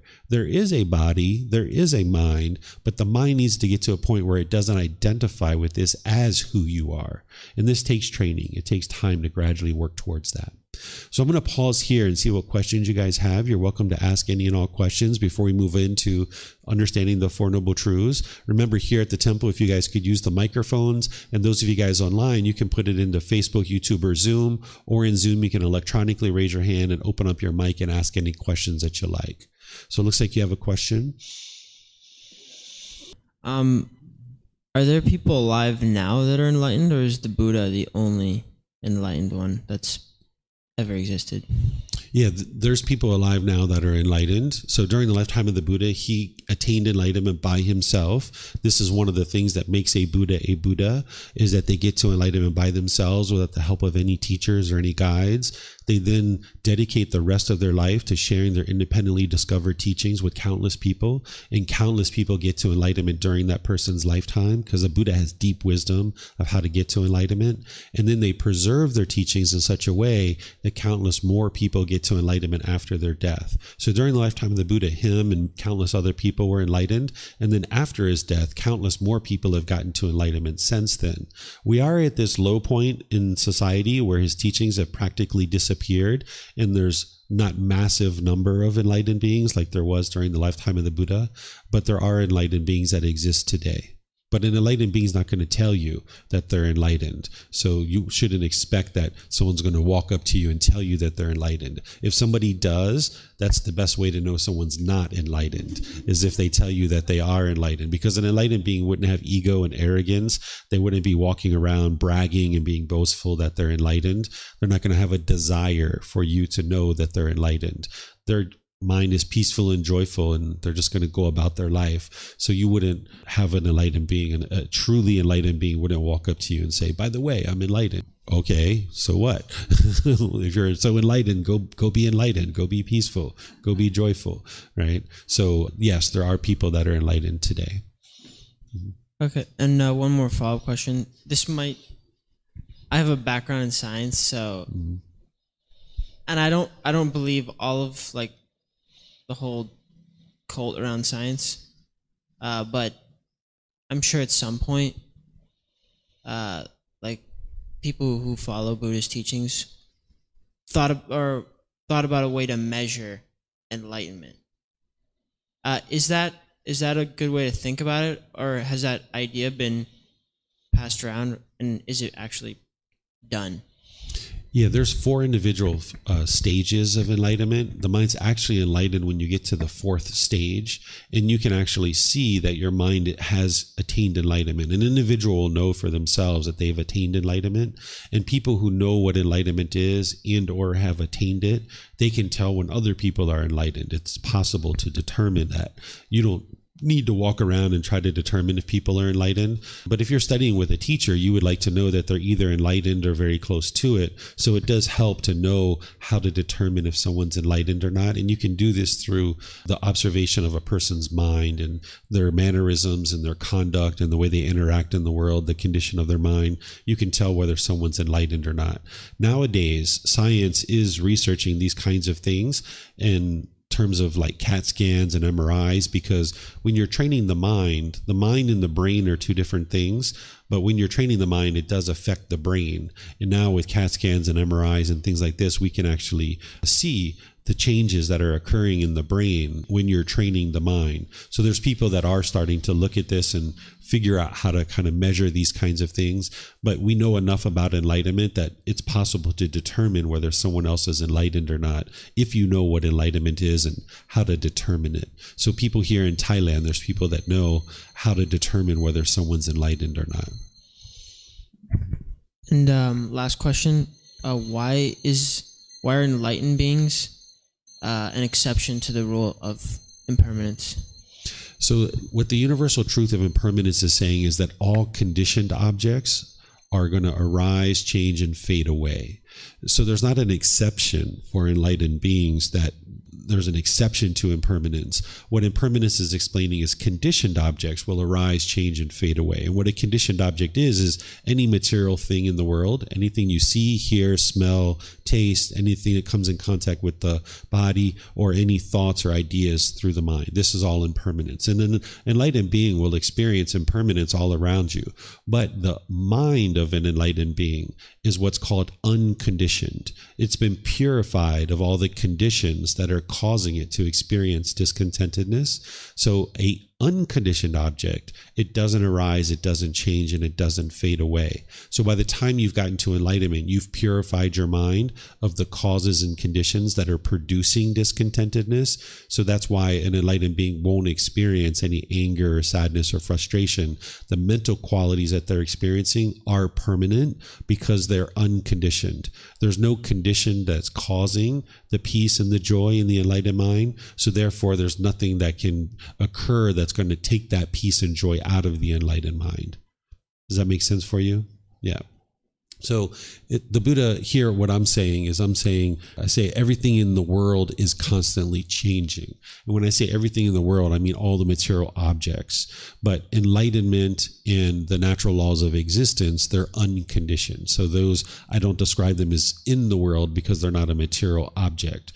But these are unconditioned objects that don't arise, don't change, and don't fade away. So the Buddha said all conditioned objects are of a nature to decay, meaning that they constantly change. So he didn't say that everything, is impermanent. He said essentially everything in the world is impermanent. All material objects are impermanent, where there are things that are permanent, like enlightenment in the natural laws themselves. Mm-hmm. Did I see you have a question? Yeah, thank you, David.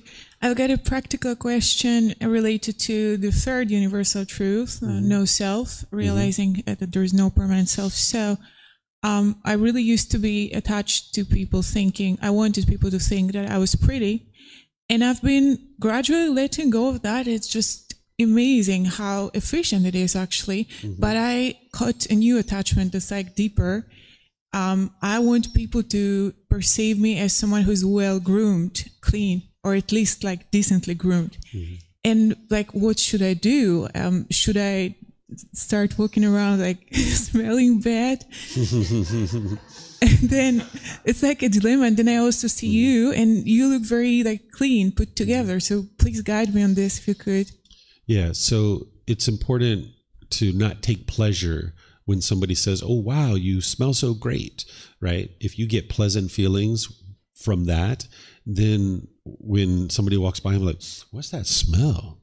You're going to get painful feelings when those kinds of things are happening. So when you learn the whole Eightfold Path, which I think you've learned last course, you can apply the mental discipline to cut off and let go of any arising conditioned pleasant feelings. So then you won't experience the painful ones. And I know right now you're working on eliminating personal existence view. And the more that you let that go, this will also be eliminated too, where you don't have this craving for people to perceive you in a certain way, because people are going to judge you, right? You can't change that. That's their mind choosing to do that. But just understand that that's harming them. It's not harming you. So if you can get to a point where you're not craving for other people to perceive you in a certain way, this is where you can experience more peace. So you're going to need an accumulation of the breathing mindfulness meditation and generosity, which I typically talk about. When the discontentedness is arising, you're going to need to cut that off and let that go. And then more and more, the mind can gain its peacefulness and it's not wanting to be perceived in the world in a certain way. And doing those things in chapter 16 of volume 1 will help you. Okay. Thank you, teacher David. Yeah, you're welcome. Okay, let me see if we have anything online. Any questions here? By the way, for those of you guys here, if you would like to adjust the temperature or the fans or anything like this, there's remote controls in the back of the room on the top shelf on the right. So you guys are welcome to adjust the air conditioning and the fans and all this kind of stuff. Feel free to make yourself comfortable with that kind of stuff. I have remotes up here, but I don't need to be the one to control all the different stuff. So feel free to adjust that as you guys like. Okay, so now that you guys are starting to understand the 3 universal truths, now I'm going to teach you one more building block in order to understand the 4 noble truths. And this is the definition of craving, desire, attachment. What this is this is the mind's longing and yearning, chasing after the objects of your affection, wanting things to be a certain way. The mind thinks that the next new shiny object waiting around the corner is going to provide some kind of lasting satisfaction. So the mind chases after it and chases after it and chases after it. It's like a longing, a yearning. The mind's pulling in the direction of the objects of its affection. It's like an unquenchable thirst. The mind, when it feels a certain way or it has these cravings, desires, attachments, it's like, I know what's going to solve all my problems. More money, that's what it is. Let me chase more money. I want more money. That'll fix everything. So the mind chases and chases and chases. Or I know what it is. It's a new car, a new house. That's what it is. Let me chase that for a while. Or I know what it is. I need a boyfriend or a girlfriend. That's what I need. Let me chase one of those for a while. Oh, more jewelry. That's what I need. That's what's going to make everything better. So the mind chases. It's like an unquenchable thirst. The mind's pulling towards the objects of its affection. These are described as craving, desire, attachment, or wants or expectations, grasping, holding, yearning, longing. If you've ever been in the mall and you've been walking through the mall and you're like, oh, a new pair of shoes. Oh, yes, that's so wonderful. Let me get those new shoes. Oh, that's going to be perfect. Or new jewelry, or a new computer, or a new phone. Oh, this is going to make everything better. I just need that so badly. Oh, I want that so badly. That's the craving, desire, attachment. Okay. You guys familiar with what I'm talking about? Right? This is what the mind's doing in the unenlightened state. Okay. So this is a building block to help you now understand the 4 noble truths. Okay. So now I'm going to take you into understanding the problem in the unenlightened mind, the cause of it, the elimination of it, and the path forward. This is where you can have a breakthrough. You can fully understand through independent verification what's causing these discontent feelings. And then you can actually eliminate them. Without this, you wouldn't be able to understand anything the Buddha teaches you. So as we go, I'm going to walk you through it in a way that you can learn it, investigating it, examining it. You can reflect on it, and then you can practice it. And then we'll open up to questions too. And I'm going to give you examples so you can understand it. So the first noble truth is explaining to you the problem that the Buddha discovered. The problem is that everyone that is unenlightened will experience discontentedness. So the problem is those conditioned feelings, the conditioned pleasant feelings, painful feelings, and neither painful nor pleasant. This is the problem, that the mind's going up and down and up and down and up and down. The mind can't be calm always, that it's going up and down, it's shaken up, it's unsteady, it's uncalm. That's the problem. The second noble truth is explaining the cause of this problem. The cause of discontentedness is your own craving, desire, attachment, because the mind wants things to be permanent, when in reality, everything in the world around you is impermanent. So I'm going to explain this a few times, and I'm going to give you some examples. So discontentedness, those pleasant feelings, painful feelings, and neither painful nor pleasant, is caused by craving, desire, attachment, the longing, the yearning, the chasing after the objects of your affection. And what the mind wants is it wants permanence. It's craving, it's desiring, it's longing, it's wanting things to be permanent. And if it gets what it wants, it gets happy. It gets excited. It gets pleasant feelings. But if the mind doesn't get what it wants, it gets those painful feelings, the sadness, anger, frustration, and others. This is the cause. What's causing it is the craving, the desire, the attachment, the longing, the yearning. And if the mind gets what it wants, it gets pleasant feelings. If it doesn't get what it wants, it gets painful feelings. So now that's a little bit of the learning on the second noble truth. Now, let me give you some examples to help you, okay? So think back to the time when you had that boyfriend or girlfriend. You got so excited, so happy. Oh my goodness, somebody's showing me affection. Someone's contacting me. Somebody's interested in spending time with me. They're inviting me to the movies. We're going out to dinner. Oh, we're going to the park and we're taking these nice walks in the park. Oh, we're having such great conversations. It's so wonderful. You might even be having intimate contact with each other. Oh, everything couldn't be more perfect at the beginning of the relationship, right? There's all these conditional pleasant feelings based on the condition of I've got this partner, I'm now going to be happy, because there's this longing and yearning in the mind. But now as time goes on, the expectations grow and grow and grow. You want things from them and they want things from you. There's these cravings, these desires, and they're not getting fulfilled. And now, because the mind's not getting what it wants, it experiences the anger and the sadness and the frustration and all these other discontent feelings. When you guys break up, you might be lonely, or you might be bored, or you might be angry or frustrated or agitated.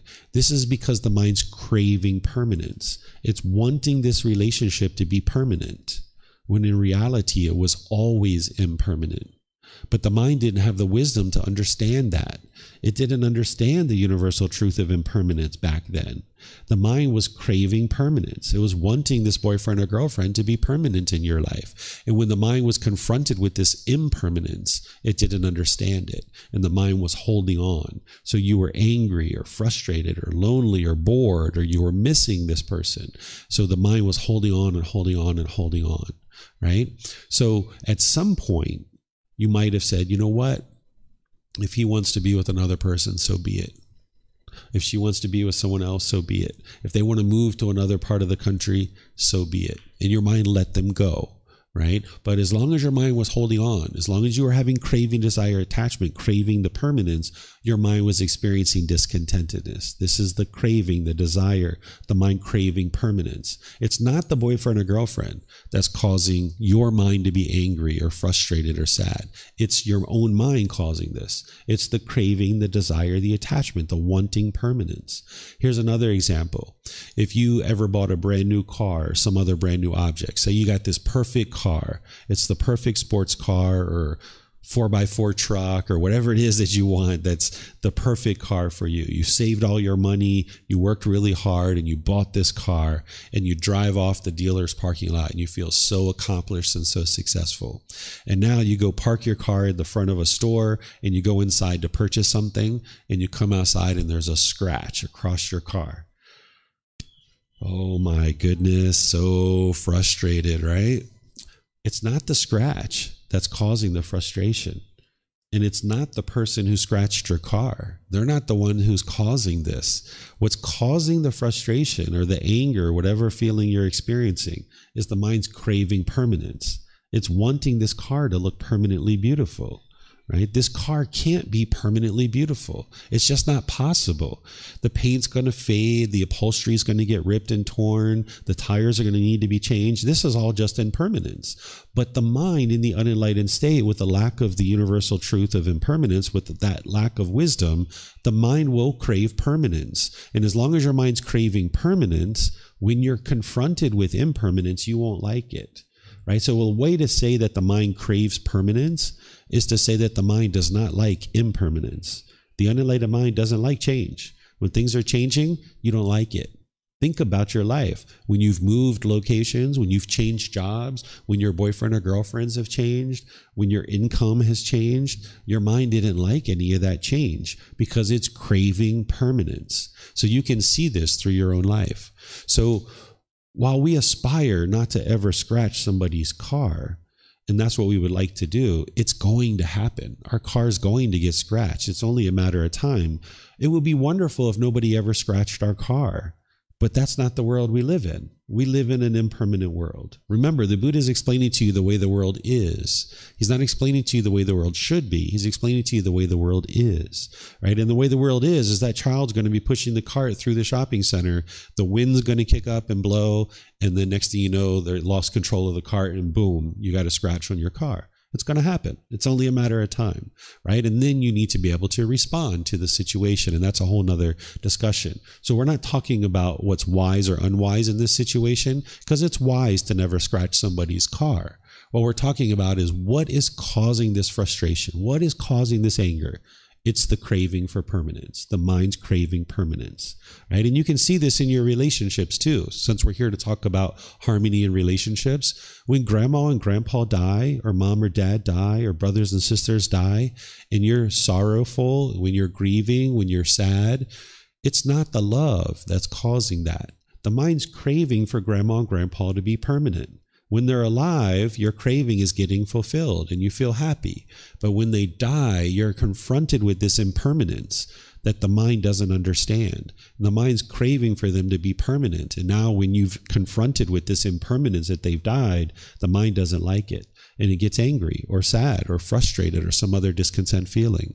The same thing happens in weddings. If you've ever been to a wedding and you've grieved at a wedding, or the people around you were grieving, same thing. The mind's holding on to brother or sister or your cousins or your friends or your family. And now when you see them going off into the world with somebody else, that's impermanence. And your mind's like, hold on, they're supposed to be with me. Why are they going with that person? The mind doesn't like this, right? Or like if you've been dropped off at university or college and you or your family was crying in this situation, this is the mind holding on. It's craving permanence. And when you're confronted with this impermanence of your child going away to school, it doesn't like it.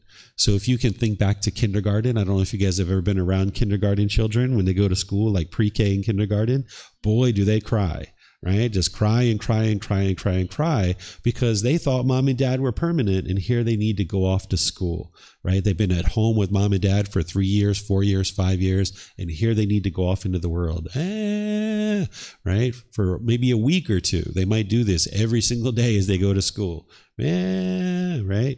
Because they're discontent. Their mind's craving permanence. It's not the love that's causing this. So we're going to talk about love on Wednesday. Here, the second noble truth is showing you that your mind is craving permanence. That's what's causing the discontentment. It's within your own mind. Okay, so this is the intellectual learning. But now let's reflect, because you need to independently verify this. And you may have already started to do this as I'm talking, right? So think about a recent time where your mind has been discontent. Maybe this morning, maybe yesterday, maybe last week, where you were so happy or so excited, or you were angry or bitter or harsh or upset or some other discontent feeling. Look at that situation. Now, in that situation where you're experiencing anger and sadness and frustration, you might have been trying to blame somebody else, because this is what the unenlightened mind does. It will try to blame somebody else for your anger and your sadness and your frustration. And you might push people away. This is called aversion. You might be bitter, harsh, and hostile to people through your intentions, your speech, and your actions. Or you might try to put your expectations on people and try to control people to do things your way. This is what the mind does in the unenlightened state when it lacks wisdom of these teachings, is when you experience painful feelings, you will think it's from something external and you will push people away. or you'll push the situation away, or you'll be bitter, harsh, and hostile with people, almost like an animal growling and roaring and showing its teeth and trying to fear somebody to do things your way. Or you might put your expectations on someone and try to control them to do things your way. You've been in arguments before, we all have, where we've adamantly been arguing with somebody, trying to convince them that they need to change their behavior because they're causing you to be angry. But now you've got more wisdom. You're starting to look at the Four Noble Truths. Look at these same situations where you were angry and you were upset and you might have been blaming somebody else. But now look at it through these fresh eyes. There was something your mind wanted. There was something you expected. And if you would have got it, you would have got happy. You would have got excited. But because you didn't get it, you got angry. You got frustrated. You got agitated or annoyed. Can you see it? You can see it, right? You can independently verify that your mind's craving permanence. So this is where you can see you're not a bad person. You haven't necessarily done anything wrong. It's just that the mind lacks wisdom, right? You need to gain wisdom to be able to now transform your mind.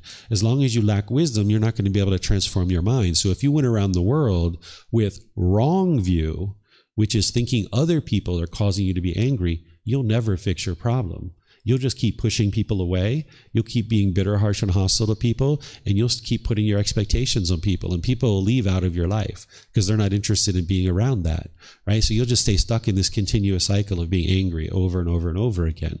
But when you arise wisdom, and you understand what the real problem is, and you understand the cause of that problem, the elimination of it and the path forward, which I'm about to share with you, then you can actually apply the real solution and the real remedy to fixing this. And this is where you can get to harmonious relationships. Because if in your relationships you keep blaming other people for the feelings that you're experiencing, you'll never get to harmonious relationships. Because you'll just keep pushing people away, you'll keep being bitter, harsh, and hostile, and you'll keep putting expectations on people, and you won't be able to reside with all beings harmoniously. So this is so crucial for you to develop harmonious relationships, is to understand any time your mind is discontent, your own mind is causing it. So you need to be able to look inward and uncover what are your cravings, desires, attachments. This is what we're going to talk about tomorrow. I'm going to teach you how to identify your cravings, desires, attachments. So the second noble truth is explaining to you that your own mind is causing your discontentedness, that it's craving, desire, attachment. And this is where you can have a breakthrough, because once you finally understand what's causing it, now you can fix it. Because the third noble truth is explaining to you how to fix it. If the elimination of discontentedness is possible by eliminating craving, desire, attachment. Because if craving, desire, attachment is the cause, which the second noble truth explains that, then the way you eliminate it is just eliminate the cause. The cause is craving, desire, attachment. So if you eliminate those, then you'll eliminate your discontentedness, right? So the Buddha gives you tools and techniques of how to eliminate your cravings, desires, attachments. And eliminating those, that's what will eliminate the discontentedness. If it was everybody else in your life that's causing discontentedness, you'll never be able to fix it, because you have to train 8 billion people to do things your way. Because in the unenlightened state, you can only be happy when you get things your way. So you got to go out there and create a training program for 8 billion people to learn your way of doing things in the world, right? That's exhausting. Or you could just train one mind. It's up to you. You know whose mind you need to train? Do you know whose mind you need to train? Your own mind, right? You just need to train your own. You don't have to train 8 billion. And your own mind is going to be challenging enough, right? So if you eliminate your cravings, desires, attachments using the tools and techniques that the Buddha teaches you, you'll be able to eliminate this discontentedness, because your mind is actually causing it. That's why the Buddha was able to get to enlightenment, because it wasn't everybody else around him that was causing his discontentedness. It was being caused by his own mind. So when he figured out what was causing it, then he figured out how to actually eliminate it. And the fourth noble truth is explaining how to do that. The path forward that leads to the complete elimination of discontentedness is the Eightfold Path. That's the complete perfect plan of how to eliminate your discontentedness, because this is what's going to eliminate the craving, desire, attachments in your mind. So that's why I'm going to walk you through each individual factor so that you can understand how to eliminate discontentedness. Because as long as you're getting angry and bitter and harsh in your relationships, you're not going to be able to have harmonious relationships. So you're going to need to be able to learn and practice this to be able to get to harmonious relationships. And there's other things for me to teach you too in relationship to having harmonious relationships, but this is a core central teaching. You're going to need to know this to be able to get to harmonious relationships. So do you guys have any questions on the Four Noble Truths? Yes, ma'am. If you could get a microphone. Thank you, David. So my question is, as an enlightened person, if all feelings in the world are conditioned feelings, then how I live in the world, meaning no feelings? What you get to by the time you purify your mind is unconditioned mental states. These conditioned feelings don't actually help you. The anger, the sadness, the fear, the stress, the anxiety, none of this is actually helping you. It's just keeping the mind shaken up. So you can get to unconditioned mental qualities where your mind's just always peaceful and always joyful. And you can live in that way. And that way, with your mind being calm and composed, now you can make wise decisions that are producing wholesome results in your life. When your mind is shaken up and it's uncalm, you can't access your wisdom to make wise decisions. And now when you're making unwise decisions, it's going to produce unwholesome results in your life. And as all these things are coming back to you, all these unwholesome results, we call it karma, unwholesome karma. We will tend to, in the unenlightened state, blame other people, or we'll say it's good luck or bad luck, or we'll say it's destiny or fate. But in reality, everything that you're experiencing in life is a result of your decisions. So you would like to get to a point where you're only making wise decisions. And that's what the Buddha is teaching you how to do. And one of the first parts of that is maintaining your calmness and composure so that way you can make wise decisions by accessing wisdom. And then it will produce only wholesome results. So by the time you get to enlightenment, you're only experiencing wholesome results that are coming back to you because you've extinguished all your unwise decision making. And goes by practicing 8 pathways? The Eightfold Path. If you learn and practice the Eightfold Path, you will extinguish all your unwholesome karma or your unwholesome, unwise decisions that you're making that's leading to these unwholesome results. Thank you. You're welcome. Helena? Okay, would it be correct to say that the teachings of the Buddha boil down to eliminating cravings and producing wholesome karma? You could say that. I tend to not boil his teachings down because it's important to understand them in their totality. But at the heart of what he's teaching is to eliminate cravings, desires, attachments. And the way that you're doing that is through arising wisdom. Because the ultimate thing that you're trying to antidote is what we call ignorance or unknowing of true reality, which we'll talk about this afternoon, which you learned in the last course. But we'll talk about it this afternoon because you can't eliminate cravings without eliminating ignorance or unknowing of true reality. So you need wisdom. That's what you're ultimately doing on the path to enlightenment, is cultivating wisdom. And with that wisdom, then you're eliminating craving, desire, attachment. Thank you. You're welcome. Sure. Then my discontentedness source is the expectation that people follow rules, like social rules. Like I expect them to stop the traffic light and wait for the other person to pass, let me go out of the elevator, whatever. And it doesn't happen, and I get very frustrated. What is that a normal thing? How can I overcome that discontentedness? That's normal for an unenlightened mind, because what's happening here is you're craving permanence. You're craving everyone to follow the rules.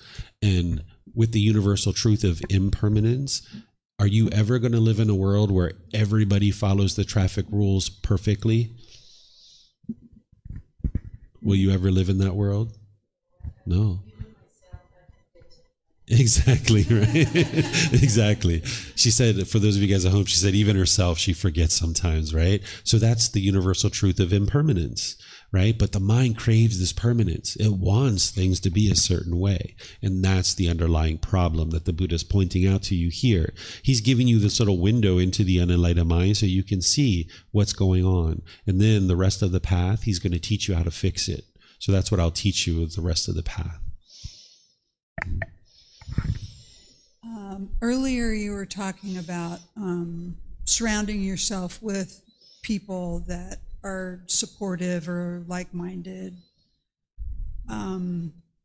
not making bad choices. I think it was how to say no. How do you do that without being judgmental? That's what I'm going to teach you when we get to those classes. Okay. Yeah. Mm-hmm. All right. Let me see if we have anything else here. Okay. So now that you guys are starting to understand right view, we can move into right intention. But just for a second, wrong view would be to blame other people for the feelings that you're experiencing. That would be wrong view. As long as you have wrong view, why are you here at the temple? Right? It's everyone else that's causing you to be angry. Why are you here? Everyone else should be here, right? But if you have right view, then you understand that your mind is causing your discontent feelings and you need to actually solve this. And of course, other people are out there experiencing discontentedness and they don't even realize that there's a potential option for them to escape this discontentedness. So you're going to need to train your mind. It's not everyone else that's causing these feelings. It's your own mind that's causing this. So wrong view would be to blame others. Right view is to maintain the understanding that your mind is causing these discontent feelings yourself. And then the Buddha is going to teach you now how to eliminate them. That's why you need to learn. That's why you need to meditate. That's why you're doing these things for your own mind. It's not about training other people to do things a certain way. Okay, so now we'll move into right intention. And this doesn't take very long to teach. It's the first step that takes quite a while to teach. Okay, so what right intention is this is the words of the Buddha. He says, in what, monks, is right intention? The intention of renunciation, the intention of non-ill will, the intention of harmlessness. This is called right intention. So there's three aspects to right intention: renunciation, non-ill will, and harmlessness. What renunciation is where your mind is practicing the intention or the thinking or the thought, the willingness to let go and give up its unwholesomeness, that you're willing to give up your false beliefs and your opinions. Because as long as you have false beliefs in your mind, you're going to be plagued by those. If you're holding on to things and saying, no, what I believe and what I think is 100% the truth, and I'm not letting this go, then you're never going to be able to get to enlightenment. Essentially, what the intention of renunciation is that you have an open mind, that you're willing to bring in new information to now inform you of true reality.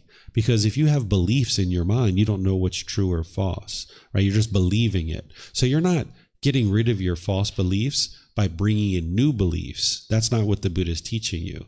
He's teaching you to cultivate wisdom to be able to see the truth.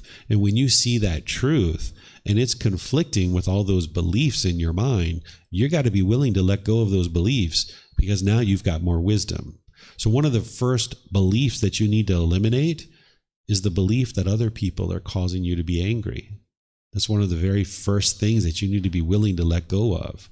So if you weren't practicing the intention of renunciation, you wouldn't be able to let that go. You would continue to believe that other people are causing you to be angry, and you would never get to enlightenment. So the right intention, one aspect of it is the intention of renunciation, where you're willing to let go of the unwholesomeness, that you're willing to give that up and let go of false beliefs. But you're not bringing in new beliefs. You're bringing in wisdom that now informs you so that now you can eliminate your beliefs. Okay? Then there's the intention of non-ill will.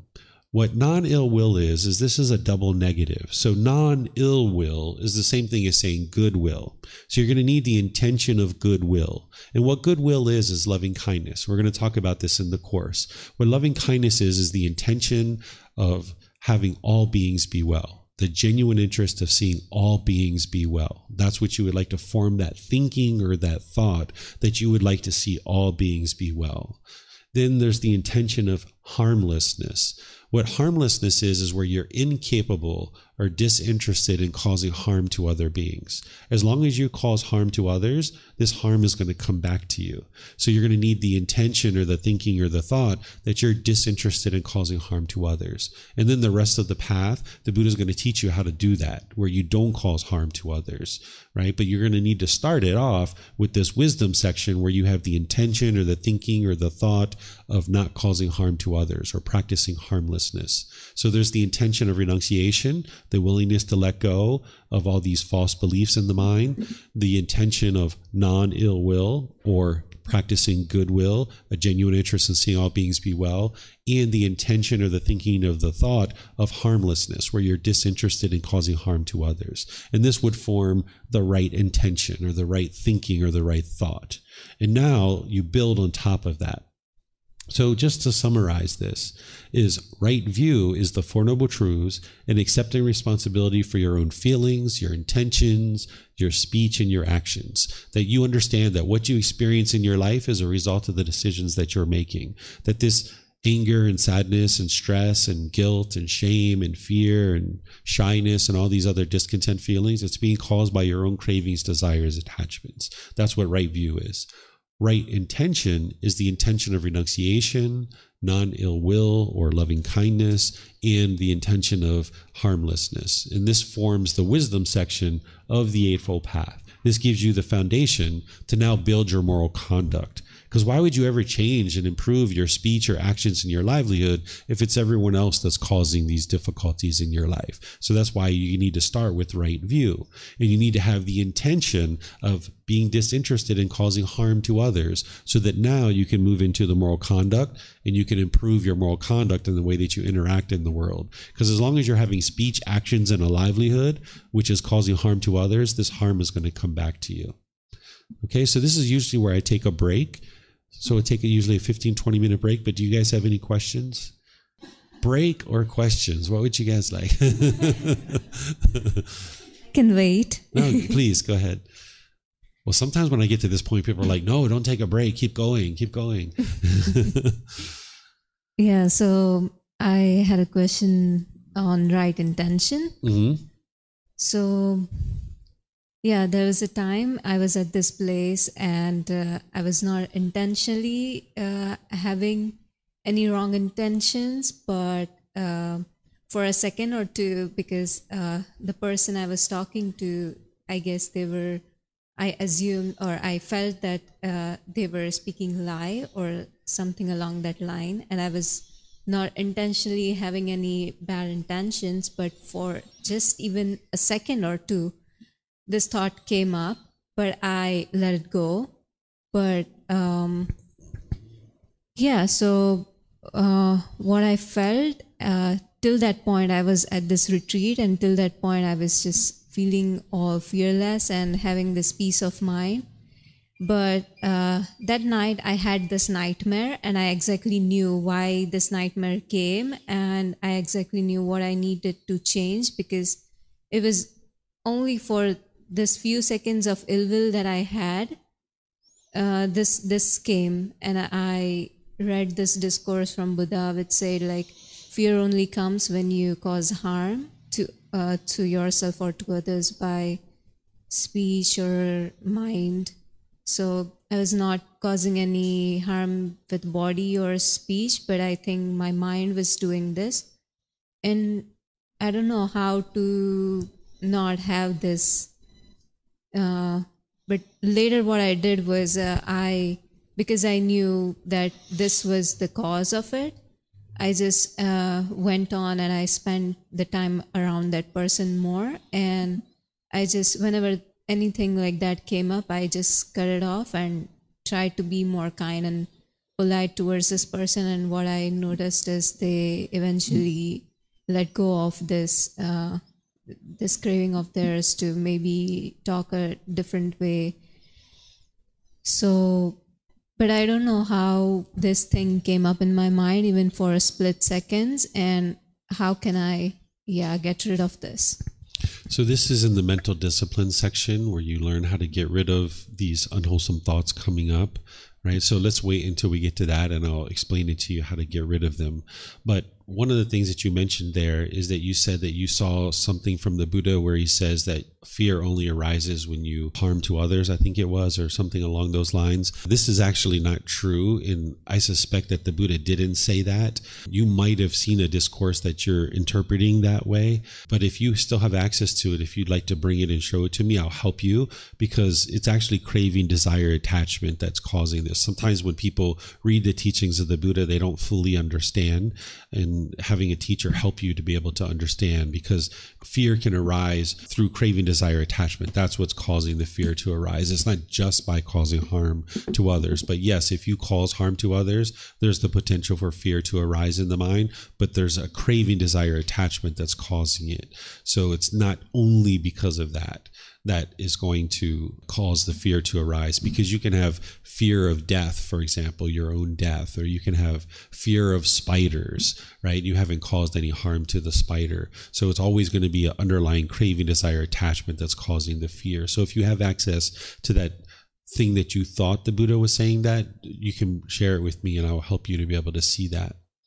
Sure, I read this course and I'll be able to show it to you. Mm-hmm. Yeah, I think there was a little bit of craving as well at that point of time, that every person should be acting in moral ways or something along that lines. So I think that's true. But I think day before yesterday on Saturday also we were reading something similar, that where Buddha was sharing that the nightmares are gone when there is no ill will there. So I think it was along the same lines. Yeah, so nightmares are different than fear, right? So fear is always going to be caused by craving, desire, attachment there. But what you were seeing is where he was talking about purifying the mind with loving kindness, compassion, sympathetic joy, and equanimity, which we were studying on Saturday.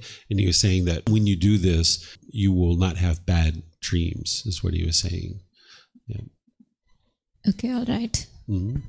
Okay, so what I'm going to do is take a little break here. It's 11:15. Let's come back at 11:30, and then I'm going to pick it up here and continue on with the Eightfold Path. Okay, so thank you guys for your questions, and we'll see you guys after break.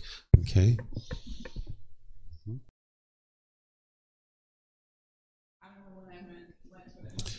Okay, I'm going to go ahead and get started, and I think there's some more people that are going to probably come back as we get going. But this Eightfold Path, it's very comprehensive and there's a lot to discuss, so I'm going to need to keep going, and when those folks come in, they can come in and join us.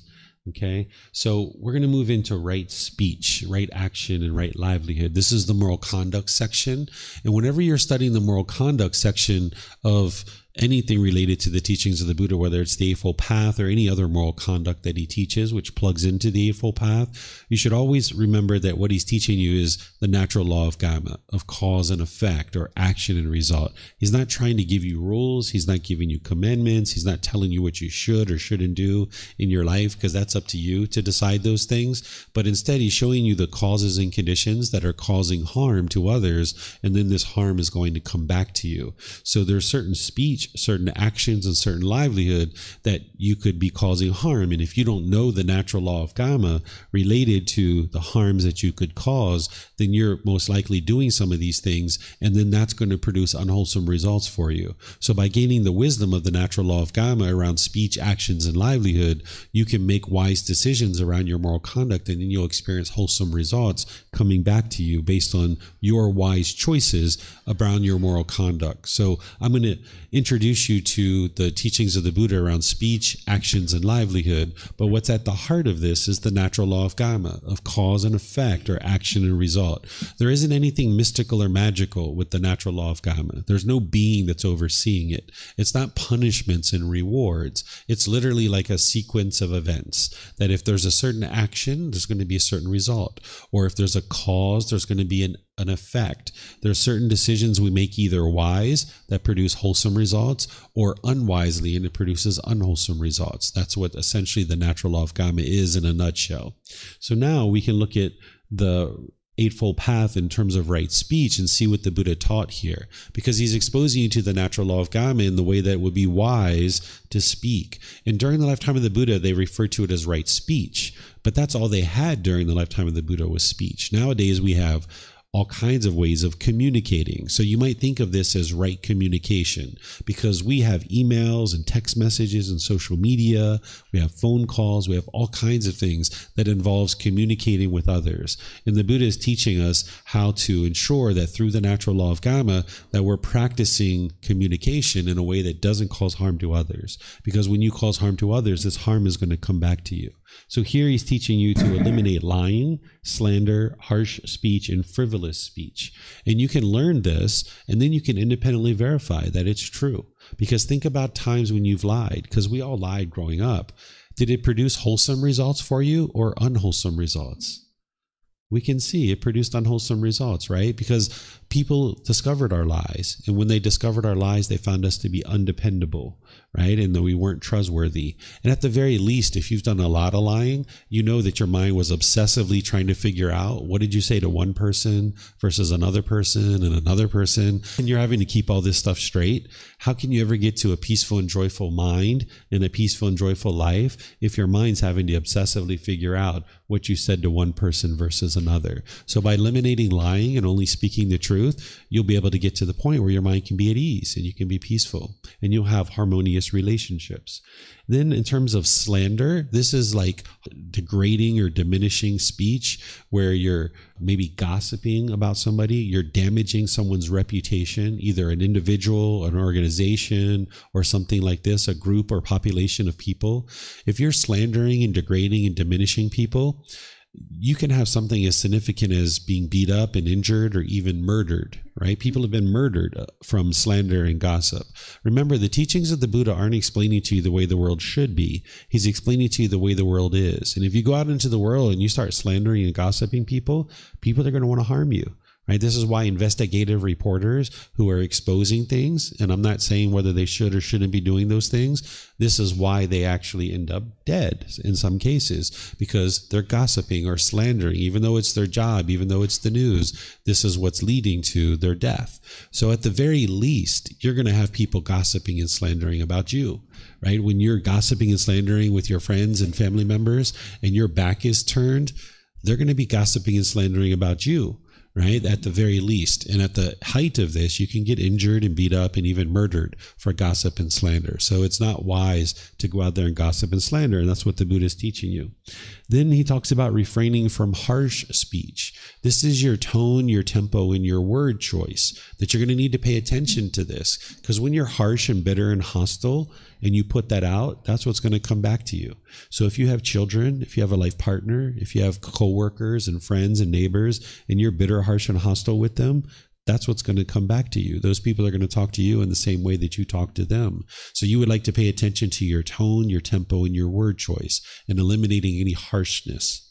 Then there's the refraining from frivolous speech. What frivolous speech is it's just like if you've ever been like, yada yada yada yada yada yada yada yada yada yada yada yada yada yada yada. It's not really a conversation. You're just broadcasting, right? And there's an underlying craving in there that you're doing that. And you might have been around someone else who's doing that. And you're just like, oh my goodness, when are they going to stop talking? Oh my goodness. Wow. They're just going on and on and on, right? There's no purpose. There's no maybe benefit. Some people refer to this as idle chatter, right? So if you did this, you wouldn't be very influential in your relationships. And you're not going to have harmonious relationships if you have idle chatter or frivolous speech. So frivolous speech is not about the topic that you're talking about.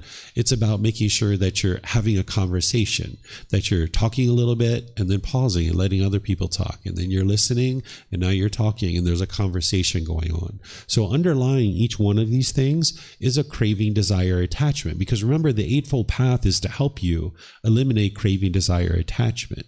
So when a person is lying, there's a craving that's motivating that. Because if I tell the truth, I won't get what I want. I want something here. And if I lie, I'm more likely to get it, perhaps. But that's a craving, desire, attachment that's motivating that lying. So when you get to the point where you speak the truth, now you can get rid of your cravings, desires, attachments. Same thing with slander or gossip. Typically, someone's craving to look good themselves, and they feel like if I can diminish somebody else, it'll make me look better. It's kind of like if I put out their candle, my candle will shine brighter. But that's not how it works, right? If we have two candles in the room is brighter. If I put out that person's candle, the room isn't going to be any brighter. right? But the mind's lack of wisdom thinks that this is the way to make your candle shine brighter, is if I put out somebody else's candle. So there's a craving there that I want to look good. So let me slander and gossip other people so that I look better. But in reality, you're making yourself look bad by slandering and gossiping. So there's a craving there that causes that slander. And then when they're harsh speech, same thing. You might find in relationships with a life partner, with children, with your parents, with your brothers and sisters, you have this craving of wanting them to be a certain way. And when they don't do that, you might be bitter and harsh and hostile or in your speech. Right? So now when you're bitter, harsh, and hostile through your speech, there's an underlying craving that's motivating that.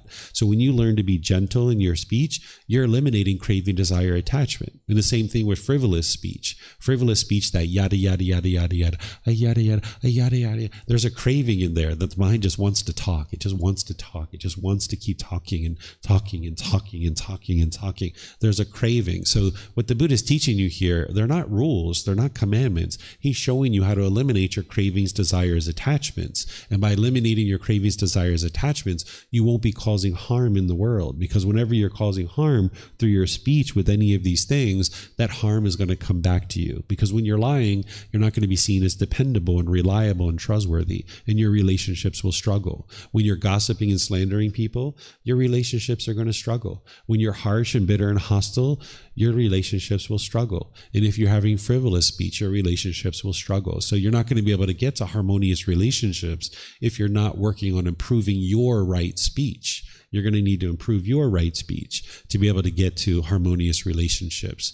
And you're going to need to do this with all your speech. Not just your speech, but your emails, your social media, your text messages. So if you're pounding away on an email, and you're so angry and frustrated, that's not the proper time to talk, right? Because you're putting out this bitterness and hostility, and it's just going to come back to you. So not only is there this level of learning with the Eightfold Path, but the Buddha has another teaching called the 5 Factors of Well-Spoken Speech, which plugs into the Eightfold Path, which is ultimately what you would like to practice, that you're speaking at the proper time, what you say is true, you speak gentle, you speak beneficially, and with a mind of loving kindness. Individually investigate each one of these, which I share in the book, and I explain to you how to practice each one of these.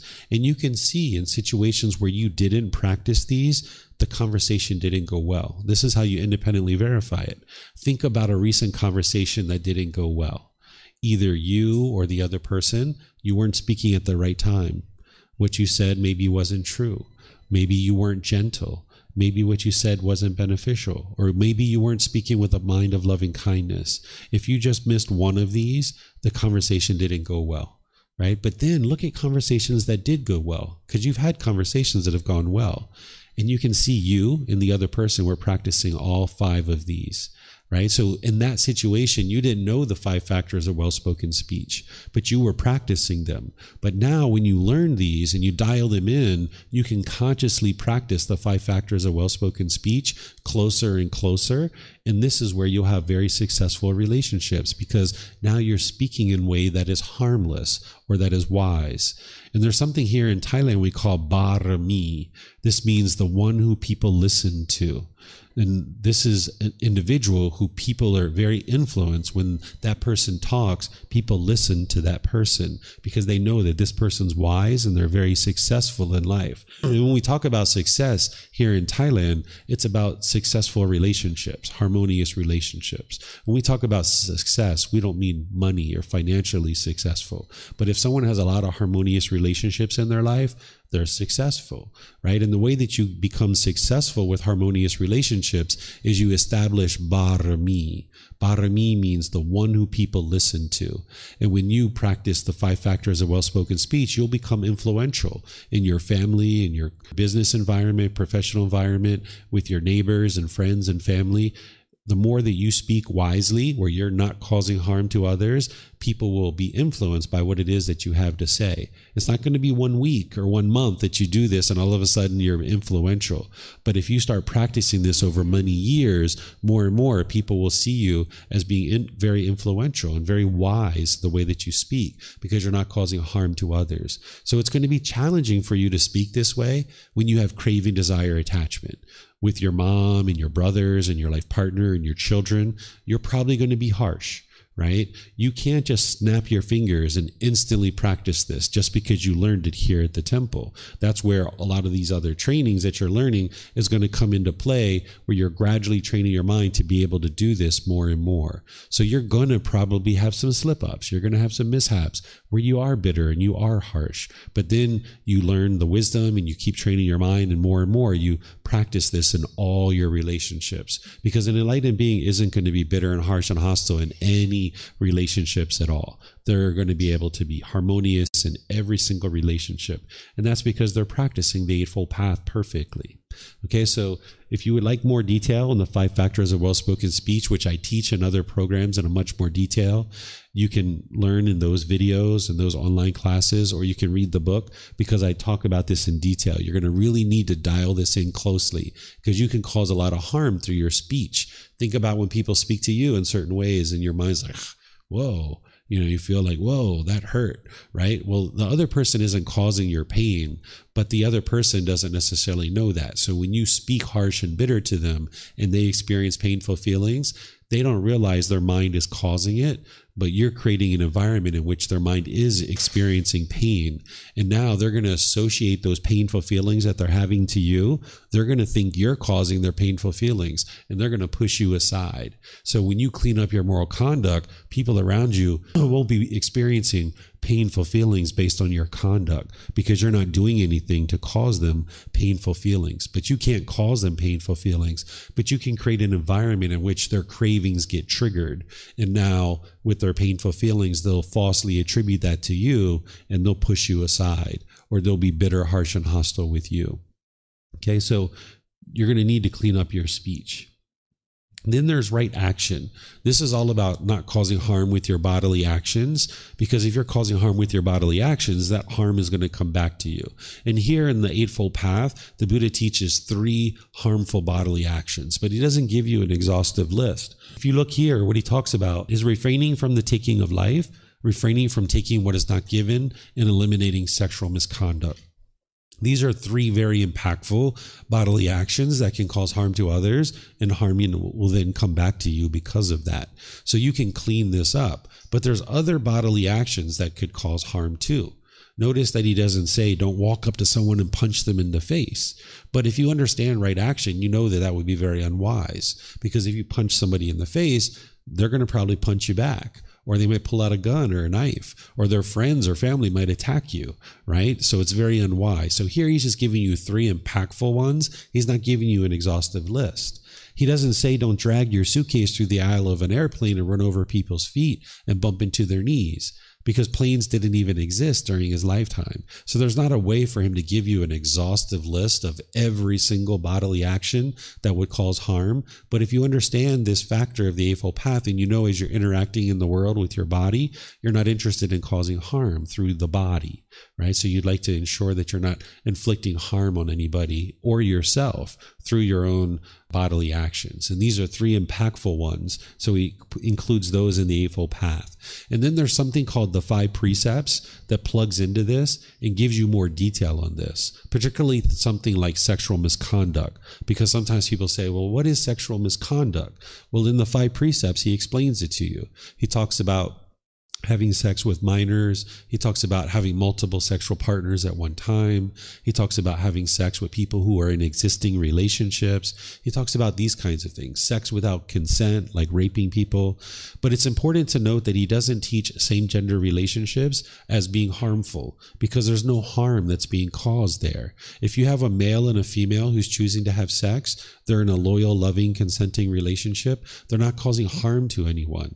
And the same thing is true about 2 males or 2 females. If they're in a loyal, loving, consenting relationship, they're not causing harm to anyone. So this is how wise the Buddha was, that 2,500 years ago, he already understood this. There's people today that don't even understand this, right? This is how wise he was, that he could see the natural law of karma, that 2 loyal, loving, consenting adults, they're not having any kind of harm there because they're choosing to have sex with each other.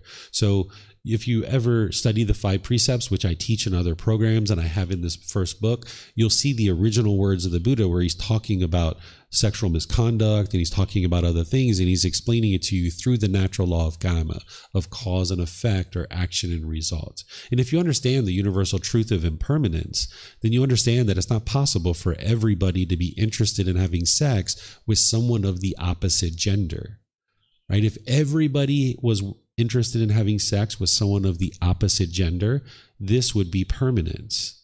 But we understand the universal truth of impermanence. Even during the lifetime of the Buddha, there were same-gender relationships because he talks about it in his teachings, but he doesn't actually say anything of it other than he observes that it's happening, and that's it. He doesn't say anything about it other than making the observation that it exists. So ever since the beginning of time, there's never been a time where everybody had sex with the opposite gender.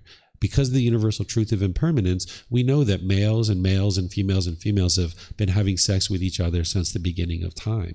It's just not possible for everyone to be interested in doing any one particular thing, because that would be permanence. That's why some people don't like to eat pizza, right? Some people like pizza, some people don't. You know, I can't imagine not liking pizza. I think pizza is one of the greatest things to eat, but there's some people in the world that don't eat pizza. There's some people that don't like ice cream.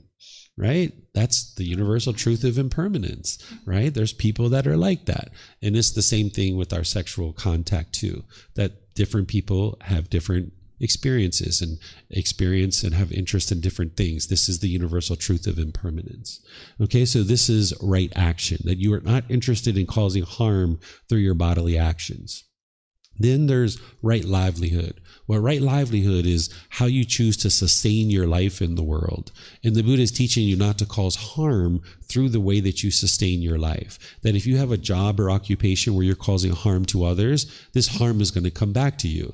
So we provide you guidance in 5 livelihoods that would cause harm. Business and weapons, living beings, meat, substances that cause heedlessness, and poisons. And if you have a business in any of these things, you're sustaining your life by causing harm to others. And now this harm can come back to you. And just like everything else that I've been teaching you, you can independently verify this. You can take these and you can independently verify them. So like substances that cause heedlessness. If I was standing on the street corner selling crystal methamphetamine and heroin, I'm causing harm to the community. I'm putting this substance into the community. People are going out stealing and robbing and bringing me money. They're getting addicted to the substance. I'm very likely to get beat up on that street corner. I might get robbed. I might get murdered. I might get arrested, right? I might even get addicted to the substance, right? This is the natural law of karma that's functioning. It's always functioning, and it's affecting us whether we're aware of it or not. But this natural law of karma, it's functioning at a much higher level. It's not just the human laws, right? So standing on the street corner and getting arrested, that's a human law, right? That I'm getting arrested by a human being that's taking me off to jail because the human law in that country is that I can't sell drugs on the street corner. But this is the natural law of karma. It applies to all substances that cause heedlessness. So if I was a cashier at a liquor store, my government could say, hey, you can go work at that liquor store and be a cashier. And we're not going to take you to jail for that, right? We're not going to arrest you. But if you understand the natural law of karma, you might realize that that's unwise, because liquor stores oftentimes get robbed, people get beat up, people get murdered working at a liquor store, because those are the places where people are going to get those kinds of things. And at the very least, you're going to be dealing with a clientele that's intoxicated, and you're going to need to occasionally deal with someone who's intoxicated by coming in and working at a liquor store or a bar or something like this. You're going to have to deal with unfortunate situations because you're around people who are taking these substances that cause heedlessness. So this natural law is functioning at a much higher level. So if you learn the natural law of karma and you function through that, you'll never have any issues with your government, because the human laws that we create are a much lower level and they're imperfect. But this natural law of karma is functioning at a much higher level. So you're going to need to pay attention to that, and you can independently reflect on each one of these and see why the Buddha taught it based on the natural law of karma. Then he teaches you how to conduct your livelihood so that you're not causing harm and that you can sustain your life for an extended period of time. Whereas if you were doing any of these things like scheming, flattering, hinting, belittling, or pursuing gain with gain, you're going to be experiencing harm. What scheming is like corruption, right? So if I was a doctor or if I was a politician, it's not one of those five. It's not weapons, living beings, meat, substances that cause heedlessness, or poisons. But if I was corrupt, and now 10 or 15 years into my term or getting elected, people found out about my corruption, I'm not going to be able to get reelected potentially. And now I'm going to have trouble sustaining my life. So by eliminating any scheming or corruption in your livelihood, it'll help you sustain your life through a longevity and sustained livelihood. What flattering is like insincere comments where you're just kind of getting people to maybe buy something from you. Like if you've ever gone to a store where as soon as you walk in, they're like, oh, you're so beautiful, or oh, you're so handsome, or you're like, oh man, I don't know if I want to buy something from this store, right? They're just kind of flattering you, right? That's what's going to happen if you did those kinds of things with your business partners or your customers or things like that. People aren't going to be interested in doing business with you. So the Buddha teaches you not to have flattery where you're just having insincere comments to get people to buy things from you. What hinting is where you're not clear and concise about your work and your project. So if you were going to brief the boss on a project that you were working on and you were not clear and concise, this isn't going to promote a healthy livelihood, that you're going to have difficulties in your livelihood performing and getting promotions and things like this. So you like to be clear and concise in your communication within your livelihood. What belittling is, this is where you're like degrading and diminishing your coworkers, your business partners, or even your competition. If you're belittling your competition and your customers are hearing that, it's not going to help you in your livelihood. So you shouldn't be belittling your customers, your employees, your coworkers, your business partners, your competition. It would be unwise to belittle people in your livelihood because this isn't going to look favorable to you, and you'll find that it's challenging to be able to conduct your livelihood and sustain your life that way. You're interested in generating wholesome results in your livelihood, and by being supportive and uplifting and encouraging, that's what's going to help you with that. Then there's pursuing gain with gain. What this is that you're just taking a job for the sake of money. You could care less about the product or the service. You're just showing up for a paycheck, for example. If you've ever had that kind of job, it probably felt very mundane. You probably felt very unenthusiastic and unmotivated when you were doing that. You might have felt like you were dragging yourself to work every day because all you really cared about is the money.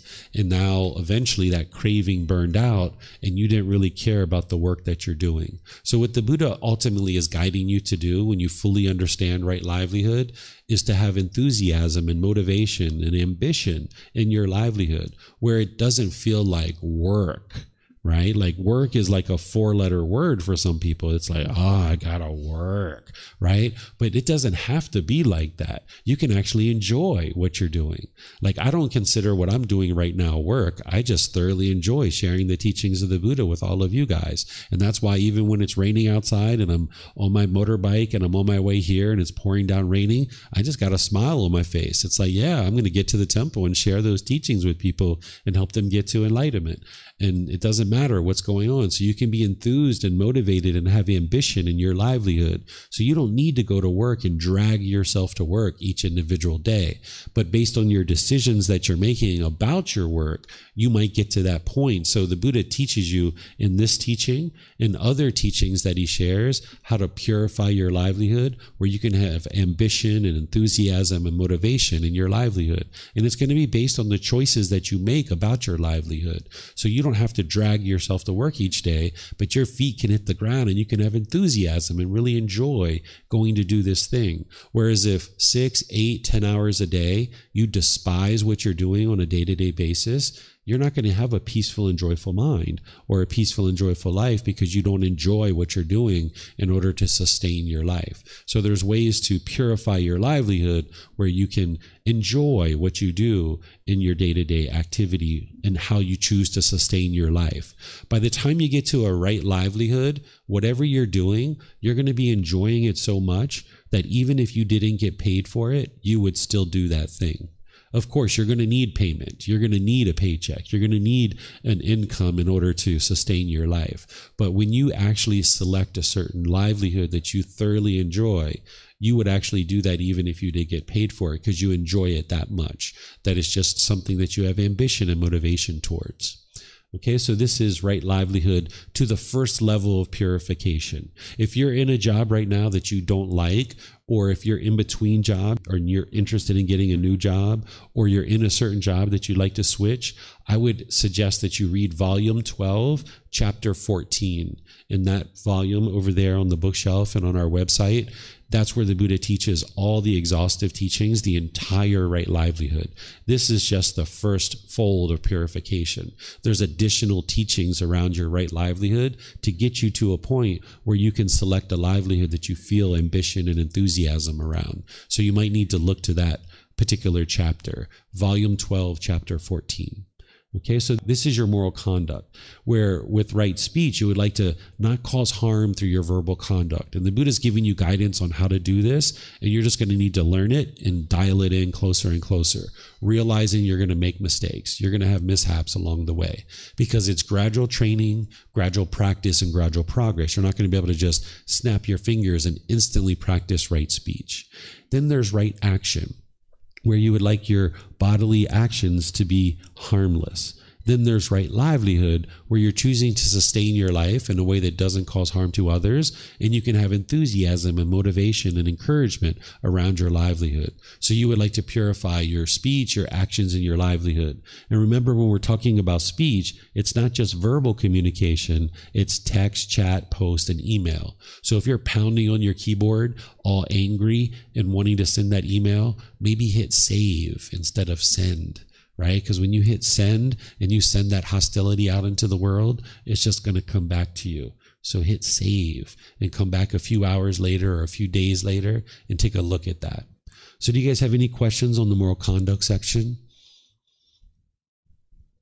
Yes, sir. Yeah. There's some more microphones there too. Natalie, you have a question? Mm-hmm. There we go. When you were discussing right action, I wondered, why are you to eliminate sex in order to be enlightened? Yeah, so you can get to the second stage of enlightenment and still be having sexual contact. But in order to get to enlightenment, which is the fourth stage, you would need to eliminate sexual contact. And the reason why is because when you're having sexual contact, the ultimate goal typically is to have an orgasm. You're experiencing pleasure through a conditional experience. So you're having someone stimulate your senses, and now the mind is experiencing pleasant feelings based on the condition that somebody is stimulating the eyes, ears, nose, tongue, the body, or the mind itself. And now the height of that is an orgasm, typically, if you're having sex in a certain way.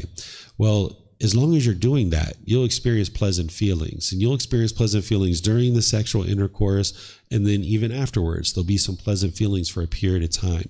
But then, because they're conditional feelings, they arise, they change, and they fade away. And then ultimately, you'll get to a point where those conditioned feelings don't exist anymore, and now the mind's going to crave sexual contact. It's going to crave those pleasant feelings. And now, if you get sex, you'll get that pleasant feelings. But if you can't get it, you'll get the painful feelings, like the agitation, the annoyance, the frustration. So as long as there's craving in the mind for sex, then there's going to be some level of discontentedness. While you're having sex and afterwards, those conditioned pleasant feelings, although we don't see it as a problem, they actually are a problem because they're conditional. And now when you're not having sex, you're going to feel agitated and frustrated and irritated and annoyed.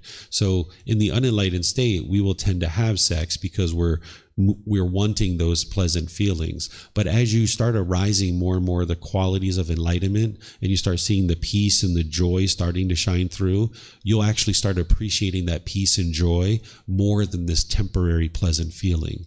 Because you'll start seeing that you'll go, like a few weeks or a few months where your mind is completely peaceful and completely joyful, but then you're going to be agitated and annoyed and frustrated because you want sex and you can't get it. And then you might even have sex, and then you'll have pleasant feelings for a few hours or a few days, but then it's going to wear off.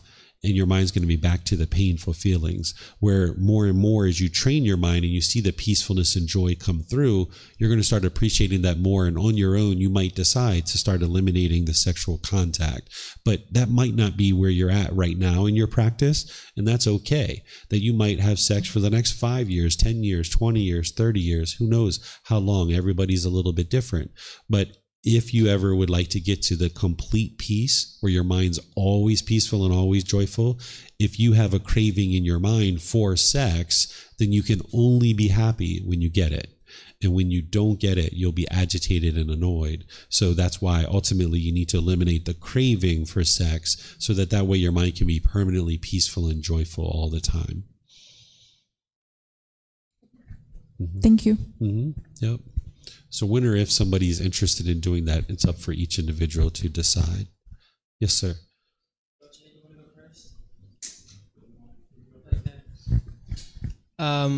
So I guess it's kind of the same question as her, but for work. It's for what? For work. Because if you enjoy your livelihood, that's conditioned happiness in the same way, right? So you can enjoy something other than sex without a pleasant feeling. With sex, you're stimulating the senses and you're experiencing conditioned pleasant feelings. There's no way to have sex without conditional pleasant feelings.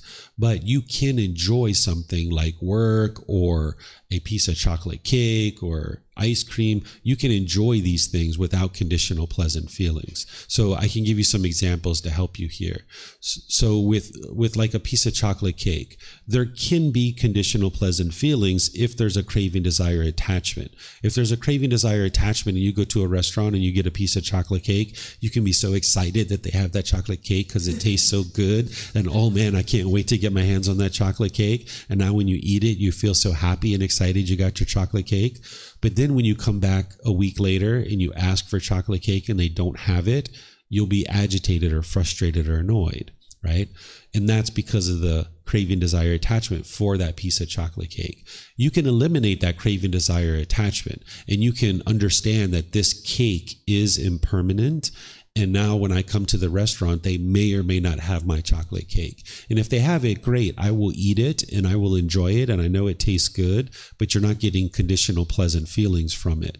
And then when you come back next week and they don't have your chocolate cake, it's like, all right, no big deal. I just won't get dessert today. Or maybe I'll get apple pie or something else, right? So your mind can understand that this cake is impermanent and I can enjoy eating it, but I don't have conditional pleasant feelings with this piece of chocolate cake.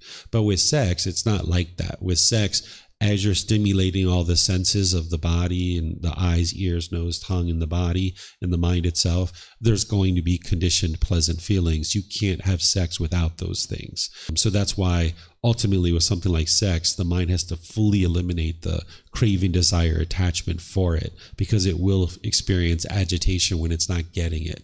But with something like a piece of chocolate cake or other things, you can eliminate the craving and still actually have a piece of chocolate cake, and there's not going to be conditional pleasant feelings by the time you've eliminated the craving, the desire, and attachment. If there was a way to get to enlightenment and still have sex, I would have figured it out. And I'd be happy to let you know about it. But there's just no way. Yeah. I thought I'd be on my deathbed still having sex, right? But, that's not the case. I decided to give up sex, many years ago.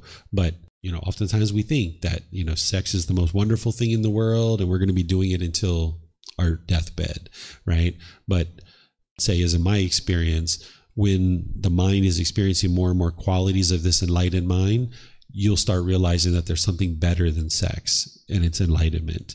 And you'll start appreciating the qualities of enlightenment way more than this temporary thing that you're doing. It's like, okay, I can have that sex and I can feel great for a few hours or a few days, but ultimately the mind ends up right back in the painful feelings.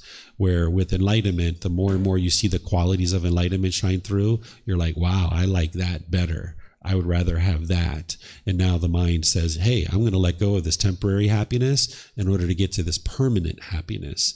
And that's what you need to be able to do. Is one of the things you do is let go of sex. But depending on where you are in your life, if you're in your 20s or 30s or 40s or who knows, you might not decide to let go of sex yet, right? Or ever. You might go to the end of your life. You might be on your deathbed having sex. You're still going to be agitated. You're still going to be annoyed and frustrated throughout your life. But I suspect that you will probably choose to let it go at some point. You know, when we're in our early 20s and 30s, we can't imagine eliminating sex because we just started kind of having it, and it feels so great that we can't imagine letting it go. But you know, 40s, 50s, 60s, it's like, I've been there, done that enough times. How many times can I do that thing? You know, and it becomes less and less important to you. But early in your life, you might do it a certain amount of time before you extinguish it. It's kind of like ice cream. When we were children, we thought there was nothing better than ice cream. Ice cream is the best thing ever. If we had ice cream in a day, we just thought it was the best day ever. And if we had ice cream 3 times a day, oh, it was a wonderful day, right? It's the same thing with sex. If we have sex in a day, it's like, wow, this is the best day ever. And if you have sex 3 or 4 or 5 times a day, wow, oh my goodness, wow, what a great day, right? So the same thing with the ice cream. We're like, like right now you're like, I've been there, done that, you know, like I could have some ice cream, I could take it or I could leave it, right? So sex kind of becomes the same thing for you, that if you've been there, done that enough times, you're kind of like, If you've ever had sex 3, 4, 5 times in a day, you probably got tired of it. In that day, you're like, another sex, another shower, wow, that's a lot of work. Wow, you might not, you know, so you might experience a little bit of the extinguishing of this desire for sex. So as you age and as you experience it more, just like ice cream, you'll eventually be like, had that enough. If I have it, take it or leave it, no big deal. Okay. Question? There we go. Yeah, thank you, David. Thanks. Interesting questions. Yeah. It's always fun to talk about sex, right? I guess I had a realization that I was treating this being different. Mm-hmm. Like, would maybe like an example, like is questions about right action. So I guess self-mortification in the sense of like extensive training, or maybe thinking it's for the right thing, like discipline, but like working the body too hard, you cause excessive damage. I guess that could be is that correct? It could be an example of like wrong action, like you're harming this being instead of someone else. Yeah. The Buddha teaches you that before you do something like an action or speech or something like this, he says you should reflect before you do something. Is it going to cause harm to others? Is it going to cause harm to yourself? Or is it going to cause harm to both? And if you reflect and it's going to cause harm to others, yourself, or both, he says, don't do that thing, right? It's unwise to do that thing. While you're doing something, he says you should reflect. Does it cause harm to others, to me, or to both? And if it's causing harm, he says you should stop that thing immediately. And then he says after you do something, you should also reflect. Did it cause harm to others, to myself, or both? And if it did, he says you shouldn't do that thing anymore. So it's always about not causing harm to others, because anytime you cause harm to others or yourself, it's going to cause difficulties in your life. You're going to experience unwholesome results. So that's why, like drinking alcohol, we were talking about that yesterday in class, that's causing harm to yourself, to this being who you are, right? So it's unwise to cause harm to this being. Yeah, thank you. That helps, especially, the reflecting afterwards, looking to see, okay, was a threshold passed? Thank you, David. And that's where you cultivate your wisdom to know what's wise and unwise. The Buddha is going to share it with you, but you're going to need to cultivate that wisdom on your own so you can see the truth. And it's through your reflection that you can see like, I'm causing harm to myself here, or I'm causing harm to others. And that's where you realize like, this is unwise. I need to stop this. And one more question on right speech. I guess I saw with hindsight, I'm kind of blinded by sometimes. And even in the moment, I think I have some visibility, but I don't see the ignorance till later. Like I'll be like, okay, am I angry now? No, I'm not angry. Am I speaking truthfully? Yes, I'm speaking truthfully. But I was still using harsh speech, and I didn't recognize it till later. And I think it's maybe the ego, because like the ego is like, I want to this person is making assumptions or they're speaking harshly, so then maybe the ego is causing me to use harsh speech. Yeah. But I was trying to think of how, reflecting on after that scenario, I was trying to think, okay, well, what should I do to remedy it? Like I can just assess it, or I can, if I was more mindful, I would catch it. Just working on the Eightfold Path is holistic, but maybe now, like I just thought of it recently, like maybe just your example of the 5 factors of well-spoken speech, if I had recalled that, maybe it would prevent it. But maybe it's better to look at it another way. What would you suggest? So with harsh speech, what's at the core of that and the root of that is a craving, desire, attachment. That's what's causing that to occur. The mind's wanting something and it's not getting it. And the mind thinks, if I'm harsh and bitter with this person, I can like fear them into doing things my way. It's kind of like an animal showing its teeth, growling and roaring. So there's a craving there that's motivating that unwise speech, the harshness and bitterness. You can speak with ego, and there's also a craving there too, but that's not what's causing the harsh speech. It's the craving, desire, attachment. And then what's causing all of this, which we're going to talk about this afternoon, is the ignorance or the unknowing of true reality. That's what's truly causing all of this to occur. So that's why the first step of remedying the mind is to arise wisdom. So the first step is to understand the wisdom that it's unwise to speak harshly.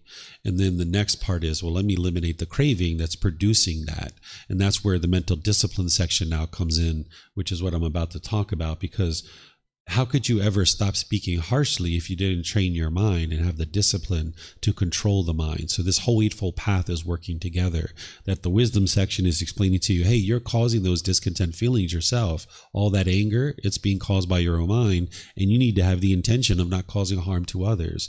And then here's the moral conduct of how to not cause harm to others. Here's the wisdom of how to not cause harm to others. And now here's the mental discipline that's going to allow you to now practice the moral conduct. So there's a craving there that's motivating that harsh speech. So you need the mental discipline to eliminate it and the wisdom of how to do that. Yeah, I get, in hindsight, I saw that there was some craving, like I wanted that person to kind of not make assumptions about me or see me the way I felt I was, and not for them to assume it. So I guess in future I should focus on that, like where it's coming from, and maybe also use the 5 factors of well-spoken speech? Yeah, the 5 factors of well-spoken speech are giving you the wisdom of how to speak, but then you're going to find that to be difficult when you have these cravings in there. So what you're talking about there is personal existence view, that your mind wanted to be perceived by this person a certain way, and when you felt like you weren't being perceived that way, the mind thought the way that I can get what I want is to speak harsh to this person, and then they will perceive me in the way I want to be perceived. But that doesn't work. It doesn't solve the problem, because the underlying problem is the personal existence view. That's the actual craving. That's the desire that the mind's having, is I want to be perceived a certain way. And now the mind thinks, with its lack of wisdom, the way to get that is to be harsh and hostile and bitter towards somebody. But then you can see that, yeah, that doesn't work. That's not going to solve the problem. So that's where you work on eliminating the personal existence view. And now, however anyone perceives you is how they perceive you. It's up to them. You can't control how other people perceive this being. So when you let go of this personal existence view, where you're not trying to be perceived in a certain way, then you can just navigate the world. And when someone's judging you or looking down on you or being negative, then it doesn't affect your mind. So there's more work there to do, and that's where the mental discipline section's coming in. But it's always craving, desire, attachment that's motivating those things. And the only reason why craving's there is because of the ignorance or the unknowing of true reality, the lack of wisdom. Yeah, thank you, David. That helps a lot. Mm-hmm. Yeah, you're welcome. Yes, sir.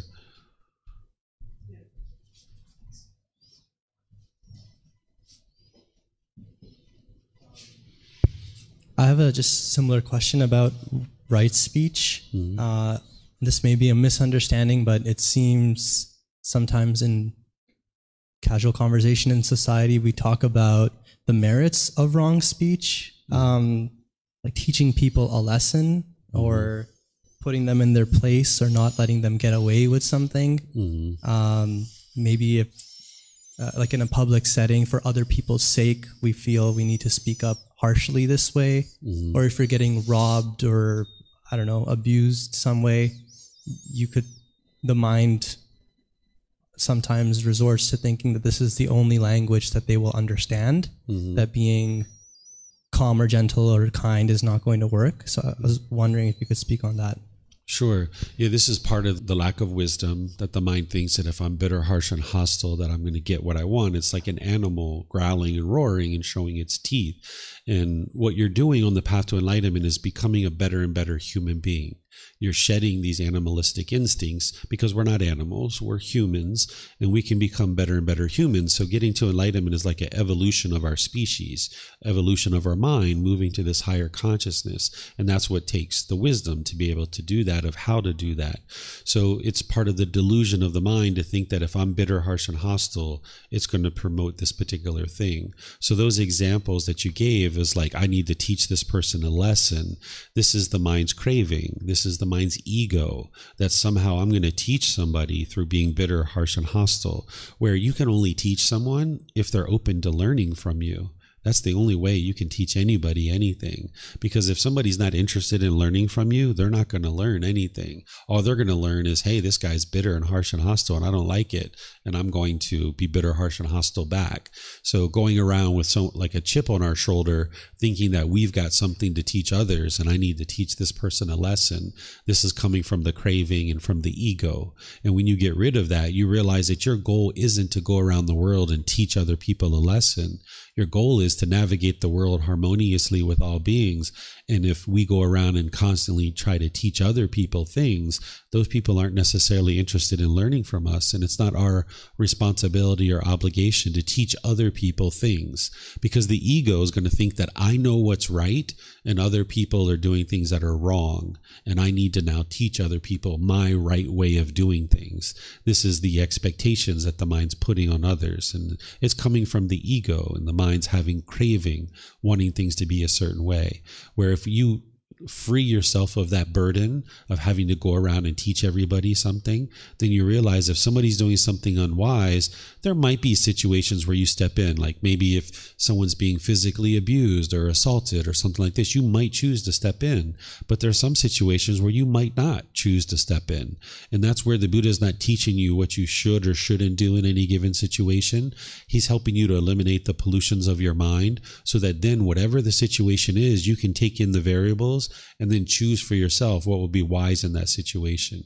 I could give you examples where it might be wise to step in, but I could give you examples where it might be unwise to step in. But even in that situation, you're not trying to teach them a lesson, right? You might just be trying to stop some harm that is going on in this situation.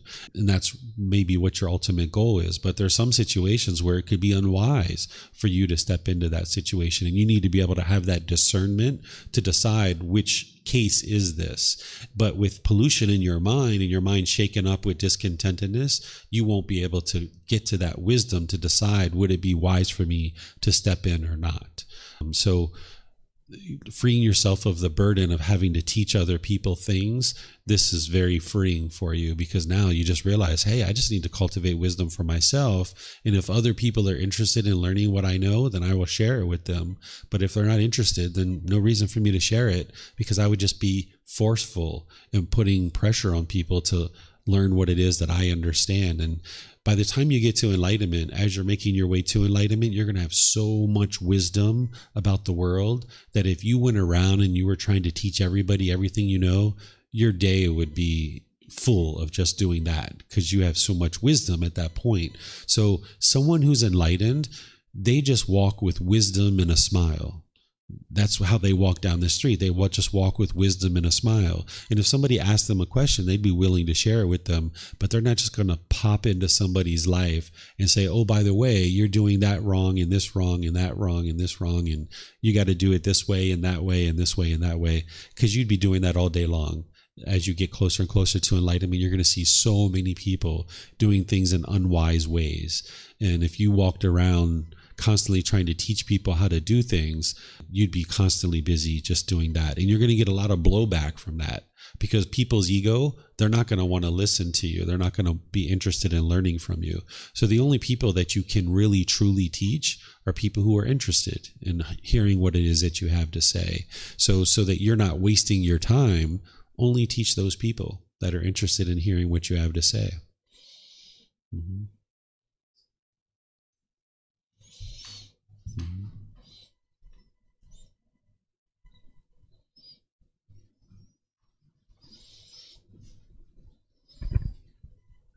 Yesterday I was thinking about getting an own flat in Germany, because before I had only a shared flat.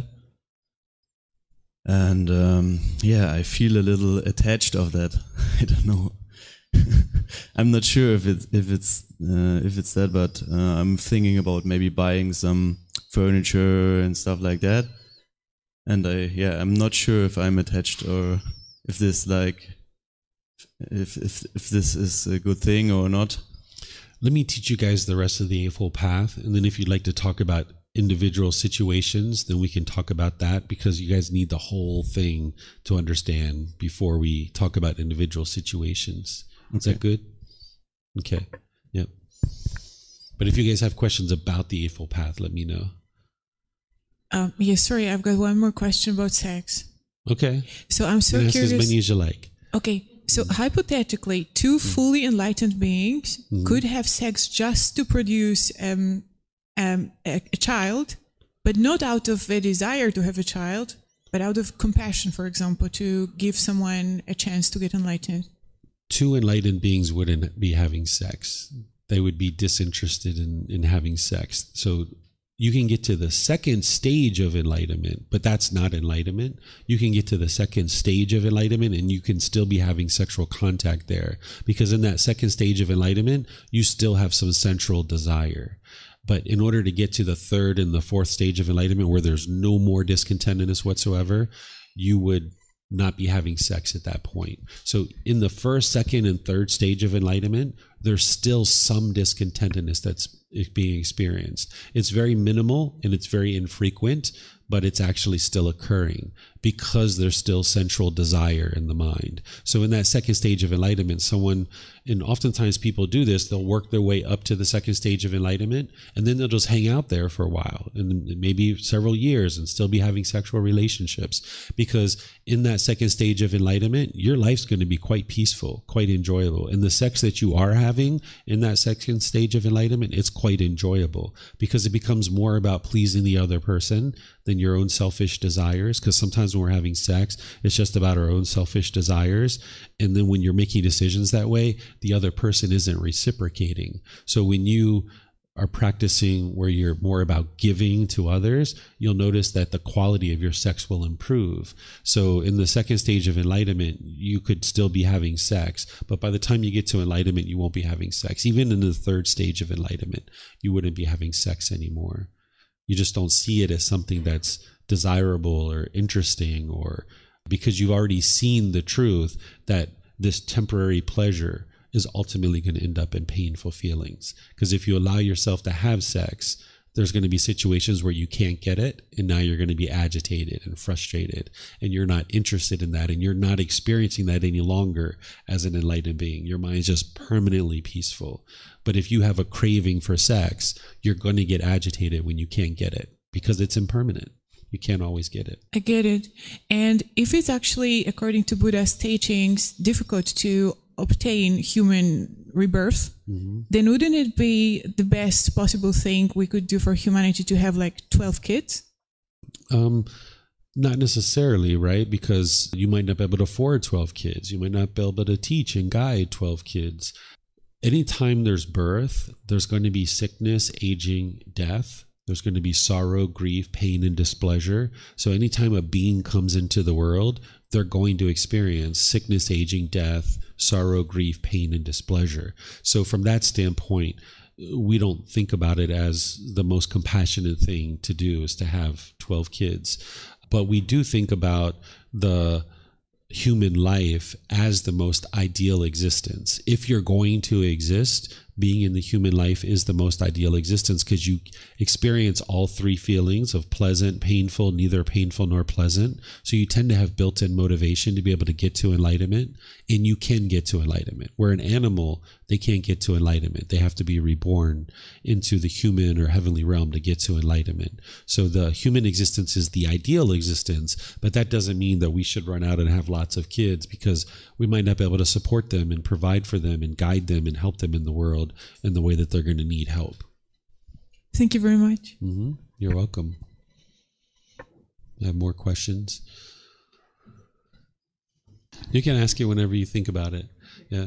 So if you're just starting off on the path, all this discussion about sex and eliminating sex, it might be the farthest thing from your mind right now, and that's okay, right? Learn all the teachings, practice all the teachings, work your way up to that second stage of enlightenment, and sometime in the future, you might decide to either keep having sex or not having sex. You don't have to make that decision now, but just understand that in order to get to the permanent peace where you're no longer experiencing any discontentedness, you'll need to eliminate sexual contact, but that's not necessarily where you're at right now in your journey. And that's why everyone's on their own independent journey. Nobody's going to tell you to eliminate sex. Nobody's going to force you to do it. Nobody's going to try to convince you to do it. It's up to your own personal choices to be able to decide for yourself when or if you ever choose to do that, right? So just keep that in mind too.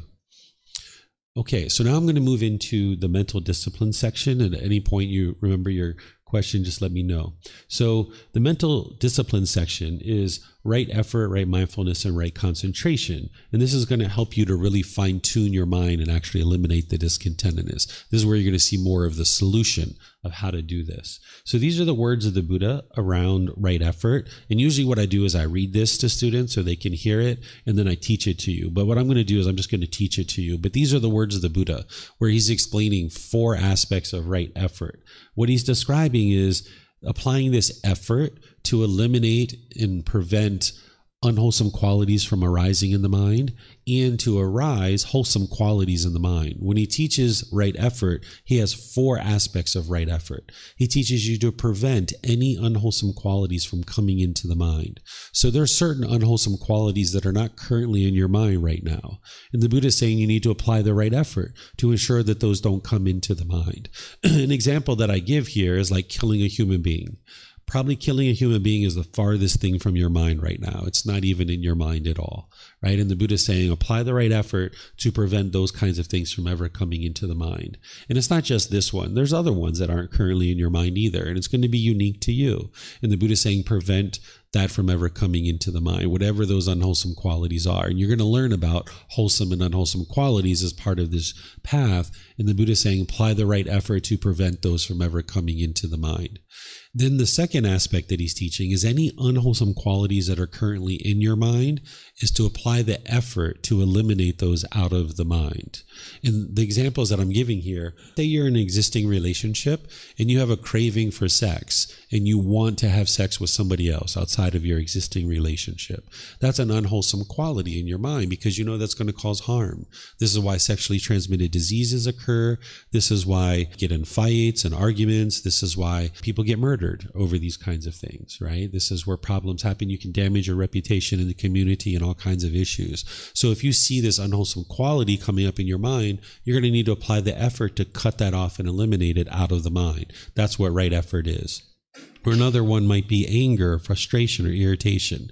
If you're noticing that coming up in the mind, you're going to need to apply the effort to eliminate that out of the mind. And there are certain unique unwholesome qualities that are currently in your mind that when you notice those, you're going to need to apply the effort to eliminate them.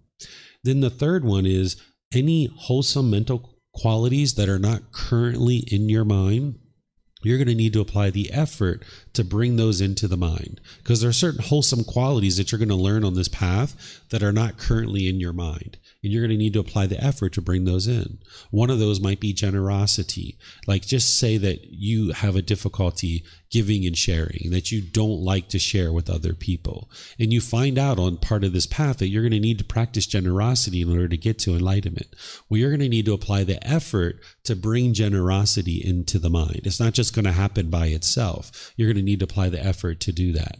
Or say compassion. What compassion is the concern for the misfortune of others. others. Let's just say you're pretty indifferent, that when you see somebody experiencing some unfortunate situation, you're just like, so what? Who cares? It's not me. It's not my family member. I don't care. Right? That would be indifference. Well, if you don't have compassion in your mind, you're going to need to apply the effort to bring this concern for the misfortune of others into your mind. And we're going to talk about this. This is one of the Brahma Viharas. Then there's the fourth aspect of right effort, which is maintaining wholesome mental states to arise in the mind, bring them to the full growth and perfection, not allowing them to fade away. So an example here might be loving kindness, right? What loving kindness is where you have a genuine interest in seeing all beings be well. Well, you might have that to a certain degree in your mind right now, where you would like to see other beings be well. The opposite of loving kindness is anger and hatred. So while you have loving kindness for certain beings in your mind, there's other situations where you don't have loving kindness, where you do get bitter and harsh and hostile towards people. And that's because your loving kindness hasn't been brought to full growth, full perfection, and full development. So you're going to need to apply right effort to bring this loving kindness into the mind more and more and more and fully develop it in the mind. And you're going to need to apply the effort to do that. It's not going to happen automatically. And another example might be sympathetic joy. Sympathetic joy is joy for others' success, even if you didn't contribute to it. So this is the opposite of jealousy or envy. So maybe in some situations, your friend's like, hey, I'm going to Thailand. You're like, you're going to have a great time. I went there last year. That's going to be so fun. Enjoy yourself. It's going to be wonderful. But then maybe somebody's like, hey, I bought a new house. I got this new house. And maybe you really want a new house yourself. And now you're jealous and you're envious. Or maybe they got a promotion at work and you really wanted that promotion, but they got it instead of you. And now you're jealous of them. So in this situation, you're not practicing sympathetic joy 100% of the time. So you're going to need to apply the effort to bring this sympathetic joy into the mind, right? So these are just examples that I'm giving you, but understand the structure of what the Buddha is teaching you is that you're going to need to apply effort to prevent unwholesome qualities from coming into the mind. You're going to need to apply the effort to eliminate the unwholesome qualities that are currently in your mind. You're going to need to apply the effort to bring in the wholesome qualities that are not currently in your mind. And you're going to need to apply the effort to arise and bring to full growth and perfection the wholesome qualities that you currently have in your mind. Because there are certain wholesome qualities that are currently in your mind, and you're going to need to fully develop those in your mind. This is what right effort is applying the effort to prevent the unwholesome, eliminate the unwholesome, to bring in the wholesome, and then support and encourage the wholesome. The way that I teach this to my son is I say, kick out the unwholesome and bring in the wholesome. You need to apply the effort to do that. Okay? Then there's right mindfulness. You wouldn't be able to apply right effort without right mindfulness. Here, the Buddha is describing to you right mindfulness, and I usually will read it to students, but based on the time, I'm just going to jump right in and start teaching it to you. But here, what he's teaching you is what's called the 4 foundations of mindfulness. Generally, you can think about mindfulness as awareness of mind. That's the way you would like to think about it when you're first getting started, is bringing some awareness to your mind, to be aware of your thoughts, your feelings, the different things that are going through your mind, your ideas, because oftentimes we don't have that in the unenlightened state. We just kind of plow through the world. It's almost like plowing through the forest. You're knocking down a bunch of trees, you're burning up the forest. You could care less about what's going on with other people's lives and how you're interacting with them and what decisions you're making and how it's affecting them. You're just plowing through the world. And you smell a little bit of smoke and you're like, who lit the fire? Who knocked down all those trees, right? Well, it's you that did that, right? It's your decisions that led to that. So with mindfulness, you're aware of what's going on in your mind, right? So that's what you would like to practice when you're first getting started with mindfulness. Now, some people nowadays, when they talk about mindfulness, they might say, can you mindfully carry this glass of water to that table over there? That's not what the Buddha is talking about. What they're talking about is they're saying careful. Can you carefully carry this glass of water to the table over there? That's not what mindfulness is in the way that the Buddha taught it. So if you're going to get to enlightenment, you're going to need to know the way the Buddha taught things. So he's teaching mindfulness as awareness of the mind. And that's what you would ultimately like to be cultivating. And that's that breathing mindfulness meditation that we did this morning and that you're going to be doing throughout the course. That's helping you to develop your awareness of the mind. Okay? But then more specifically, you would like to develop what's called the 4 foundations of mindfulness. This is what the Buddha is describing in the step of the Eightfold Path. What the 4 foundations of mindfulness are 4 things that you're going to need to be aware of. You're going to need to be aware of the bodily sensations, the feelings, the condition of the mind, and the mental objects. I'll explain to you guys what these things are and why you need to understand them. What the bodily sensations are is that when you have craving, desire, attachment in your mind, and you experience contact, you're going to see that contact as either agreeable or disagreeable. And then there's going to be some bodily sensation associated with the feeling that the mind is about to create. The mind is about to create a conditioned feeling, but there's some bodily sensation that's like the early warning system. So before you get angry, there's some bodily sensation that's occurring that you may or may not even be aware of right now. There's maybe tingling in the body, tightening in the chest, tightening in the throat. Maybe there's heat in the face. Maybe there's pressure in the skull. This is an early warning system. This is alerting you that, hey, you're about to get angry. Your mind's about to get angry. You're about to form a conditioned feeling. And you've got this early warning system alerting you that this is about to happen. And that's where you apply right effort, and you would like to cut that off and let that go. That's what you're doing with right effort, is you're cutting that anger that's coming up. It's about to form a conditioned feeling in the mind, and you cut it off and let it go. You're not suppressing your feeling. You're actually cutting it off before it even becomes a feeling. Because if you miss it as a bodily sensation, it's going to become a feeling. That's the next part. The Buddha is describing to you this life cycle that discontentedness takes. That first, if there's a craving, desire, attachment in the mind, there's going to be these bodily sensations. Then there's going to be a feeling that is formed in the mind. Now the mind's angry. Now the mind's frustrated. Now it's bored. Now it's lonely. Now it's feeling guilty or shameful or some other discontent feeling. If you don't cut it off as a bodily sensation, it'll become a feeling. And if you don't cut it off as a feeling, it's then going to affect the condition of the mind. So for a few hours, for a few days, for a week or two, you're going to have some effect to the mind. This is where you've been grumpy or irritated or annoyed for like a few hours, a few days, a week or two. You remember that, right? Where you're kind of irritated and agitated for a week or two. That's because you didn't have the wisdom of this, that you missed it as a bodily sensation. You didn't even know maybe that these were occurring, and you didn't cut it off there. And then it became a feeling, and you didn't cut it off there. Your mind just dwelled in that feeling. And now for a few hours or a few days or a week or two, your general condition of the mind was being affected, right? So you can cut it off at any point in time here, because if you don't, it's going to feed what's called a mental object. What a mental object is a deeply rooted container that's embedded in the mind. And in this example of anger, that mental object is called ill will. That there's this deeply rooted container of ill will in the mind. So if you don't cut it off as a bodily sensation, if you don't cut it off as a feeling, you don't cut it off as a condition of your mind, it's going to form this mental object of ill will, this deeply rooted container where there's this bitterness and hostility towards others. Because none of us were born with ill will. We didn't go into the nursery at the hospital hating other babies. Right? We didn't have that when we were growing up. That's why we're so joyful and everything's so wonderful when we're a kid, because our mind isn't so polluted when we're a kid and we're just so giddy and bouncing around. But we started having cravings when we were growing up. Mom, can you buy me chocolate? Can you get me that ice cream? Sure, little David, here you go. Here's your ice cream. Here's your chocolate, right? So, you're the best mommy ever. Yay, I got my chocolate. I got my ice cream, right? And we did this for a while. And mommy and daddy kept giving us chocolate and ice cream. But at some point we said, Mommy, Daddy, I want chocolate. I want ice cream. And they said, no, you can't have it. Ooh, you're the worst mommy ever, right? Because of our lack of wisdom, we associated those painful feelings to mom and dad. We thought mom and dad were causing that, but in reality, it was our craving. We wanted something, and we falsely attributed it to mom or dad because of our lack of wisdom. So there was some bodily sensation. There was some feeling. It affected the condition of our mind. We're now grumpy and irritable to mom. We're pouting around, thinking they're the worst mom ever.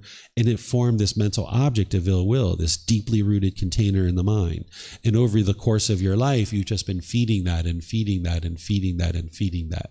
So with right mindfulness, if you can be aware of each of these three things, you can actually take action to fix it, and you can prevent the discontent feelings from ever coming into the mind.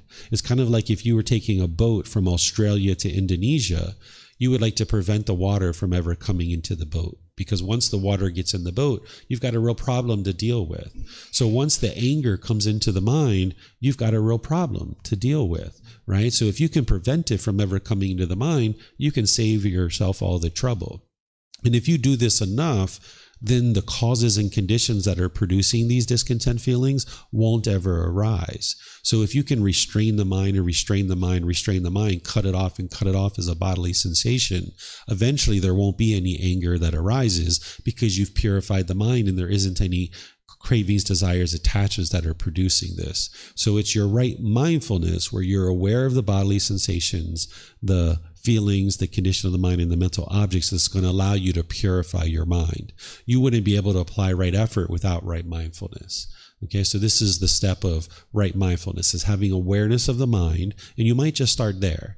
But then as you're developing your mindfulness through meditation more and more, you're going to need to be aware of the bodily sensations, the feelings, the condition of the mind, and the mental objects. And the bodily sensations we're talking about is not just an itch or something like that. We're talking about the bodily sensations associated with your cravings, desires, attachments, that painful bodily sensation, the tightening of the chest, the tightening of the throat, the heat in the face, the pressure in the skull. But even those conditioned pleasant feelings, they have bodily sensations too, right? You might feel that tingling across the back of your neck, across your shoulders, up your head. Sometimes we call goosebumps. You guys know that one, right? Like, oh, you just kind of feel those warm, fuzzy feelings. That's the bodily sensations associated with the pleasant feelings about to arise. And it's an early warning system so that you can cut that off and let it go. Okay, so this is right mindfulness. Then there's right concentration. I don't usually read this at all, even in the foundational classes, because what the Buddha is teaching you here is he's teaching you the results of having put together all the Eightfold Path. And you're going to need to learn this, but I just don't typically read it because the Buddha is teaching you the results of what you're going to be experiencing as you put together the Eightfold Path. He's describing what's called the jhanas. I teach you this in other programs. I do read this and teach it to you in other programs, what the jhanas are. Just basically, I'll teach you what the jhanas are here. What the jhanas are, they're these 4 preliminary phases that the mind goes through before you get to the first stage of enlightenment. There's 4 stages of enlightenment, but there's these 4 preliminary phases that the mind goes through before it gets to the first stage of enlightenment. And we refer to them as jhanas. What this is where the mind has absorbed a certain amount of meditation, or it's absorbed a certain amount of the mental understanding of the teachings, and you're practicing the teachings to a certain degree. And as your mind's moving through these 4 jhanas, or these 4 phases, there are certain qualities of mind that you start to experience. It's almost like the light bulb is flickering, that if you were to turn on like one of these lights here, it would flicker and flicker and flicker, and boom, it would be on, right? That's the way the light bulbs come on, the old time light bulbs. Well, that's the same way that enlightenment is occurring, that it's not just instantaneous. It kind of flickers for a while. So in these jhanas, you're kind of flickering and you see these qualities of enlightenment starting to shine through a bit.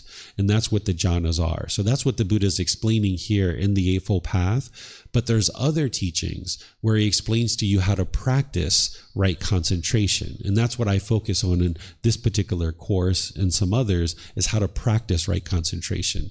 But there are some courses and retreats where I teach you more detail about the jhanas, because you're going to need to know what these are. Because as you're training your mind and you're starting to experience the jhanas, you would like to know that your mind is in the jhanas, because your practice kind of pivots a bit as you start experiencing that flickering of the light bulb. Okay, so now what I'm going to do is teach you how to practice right concentration.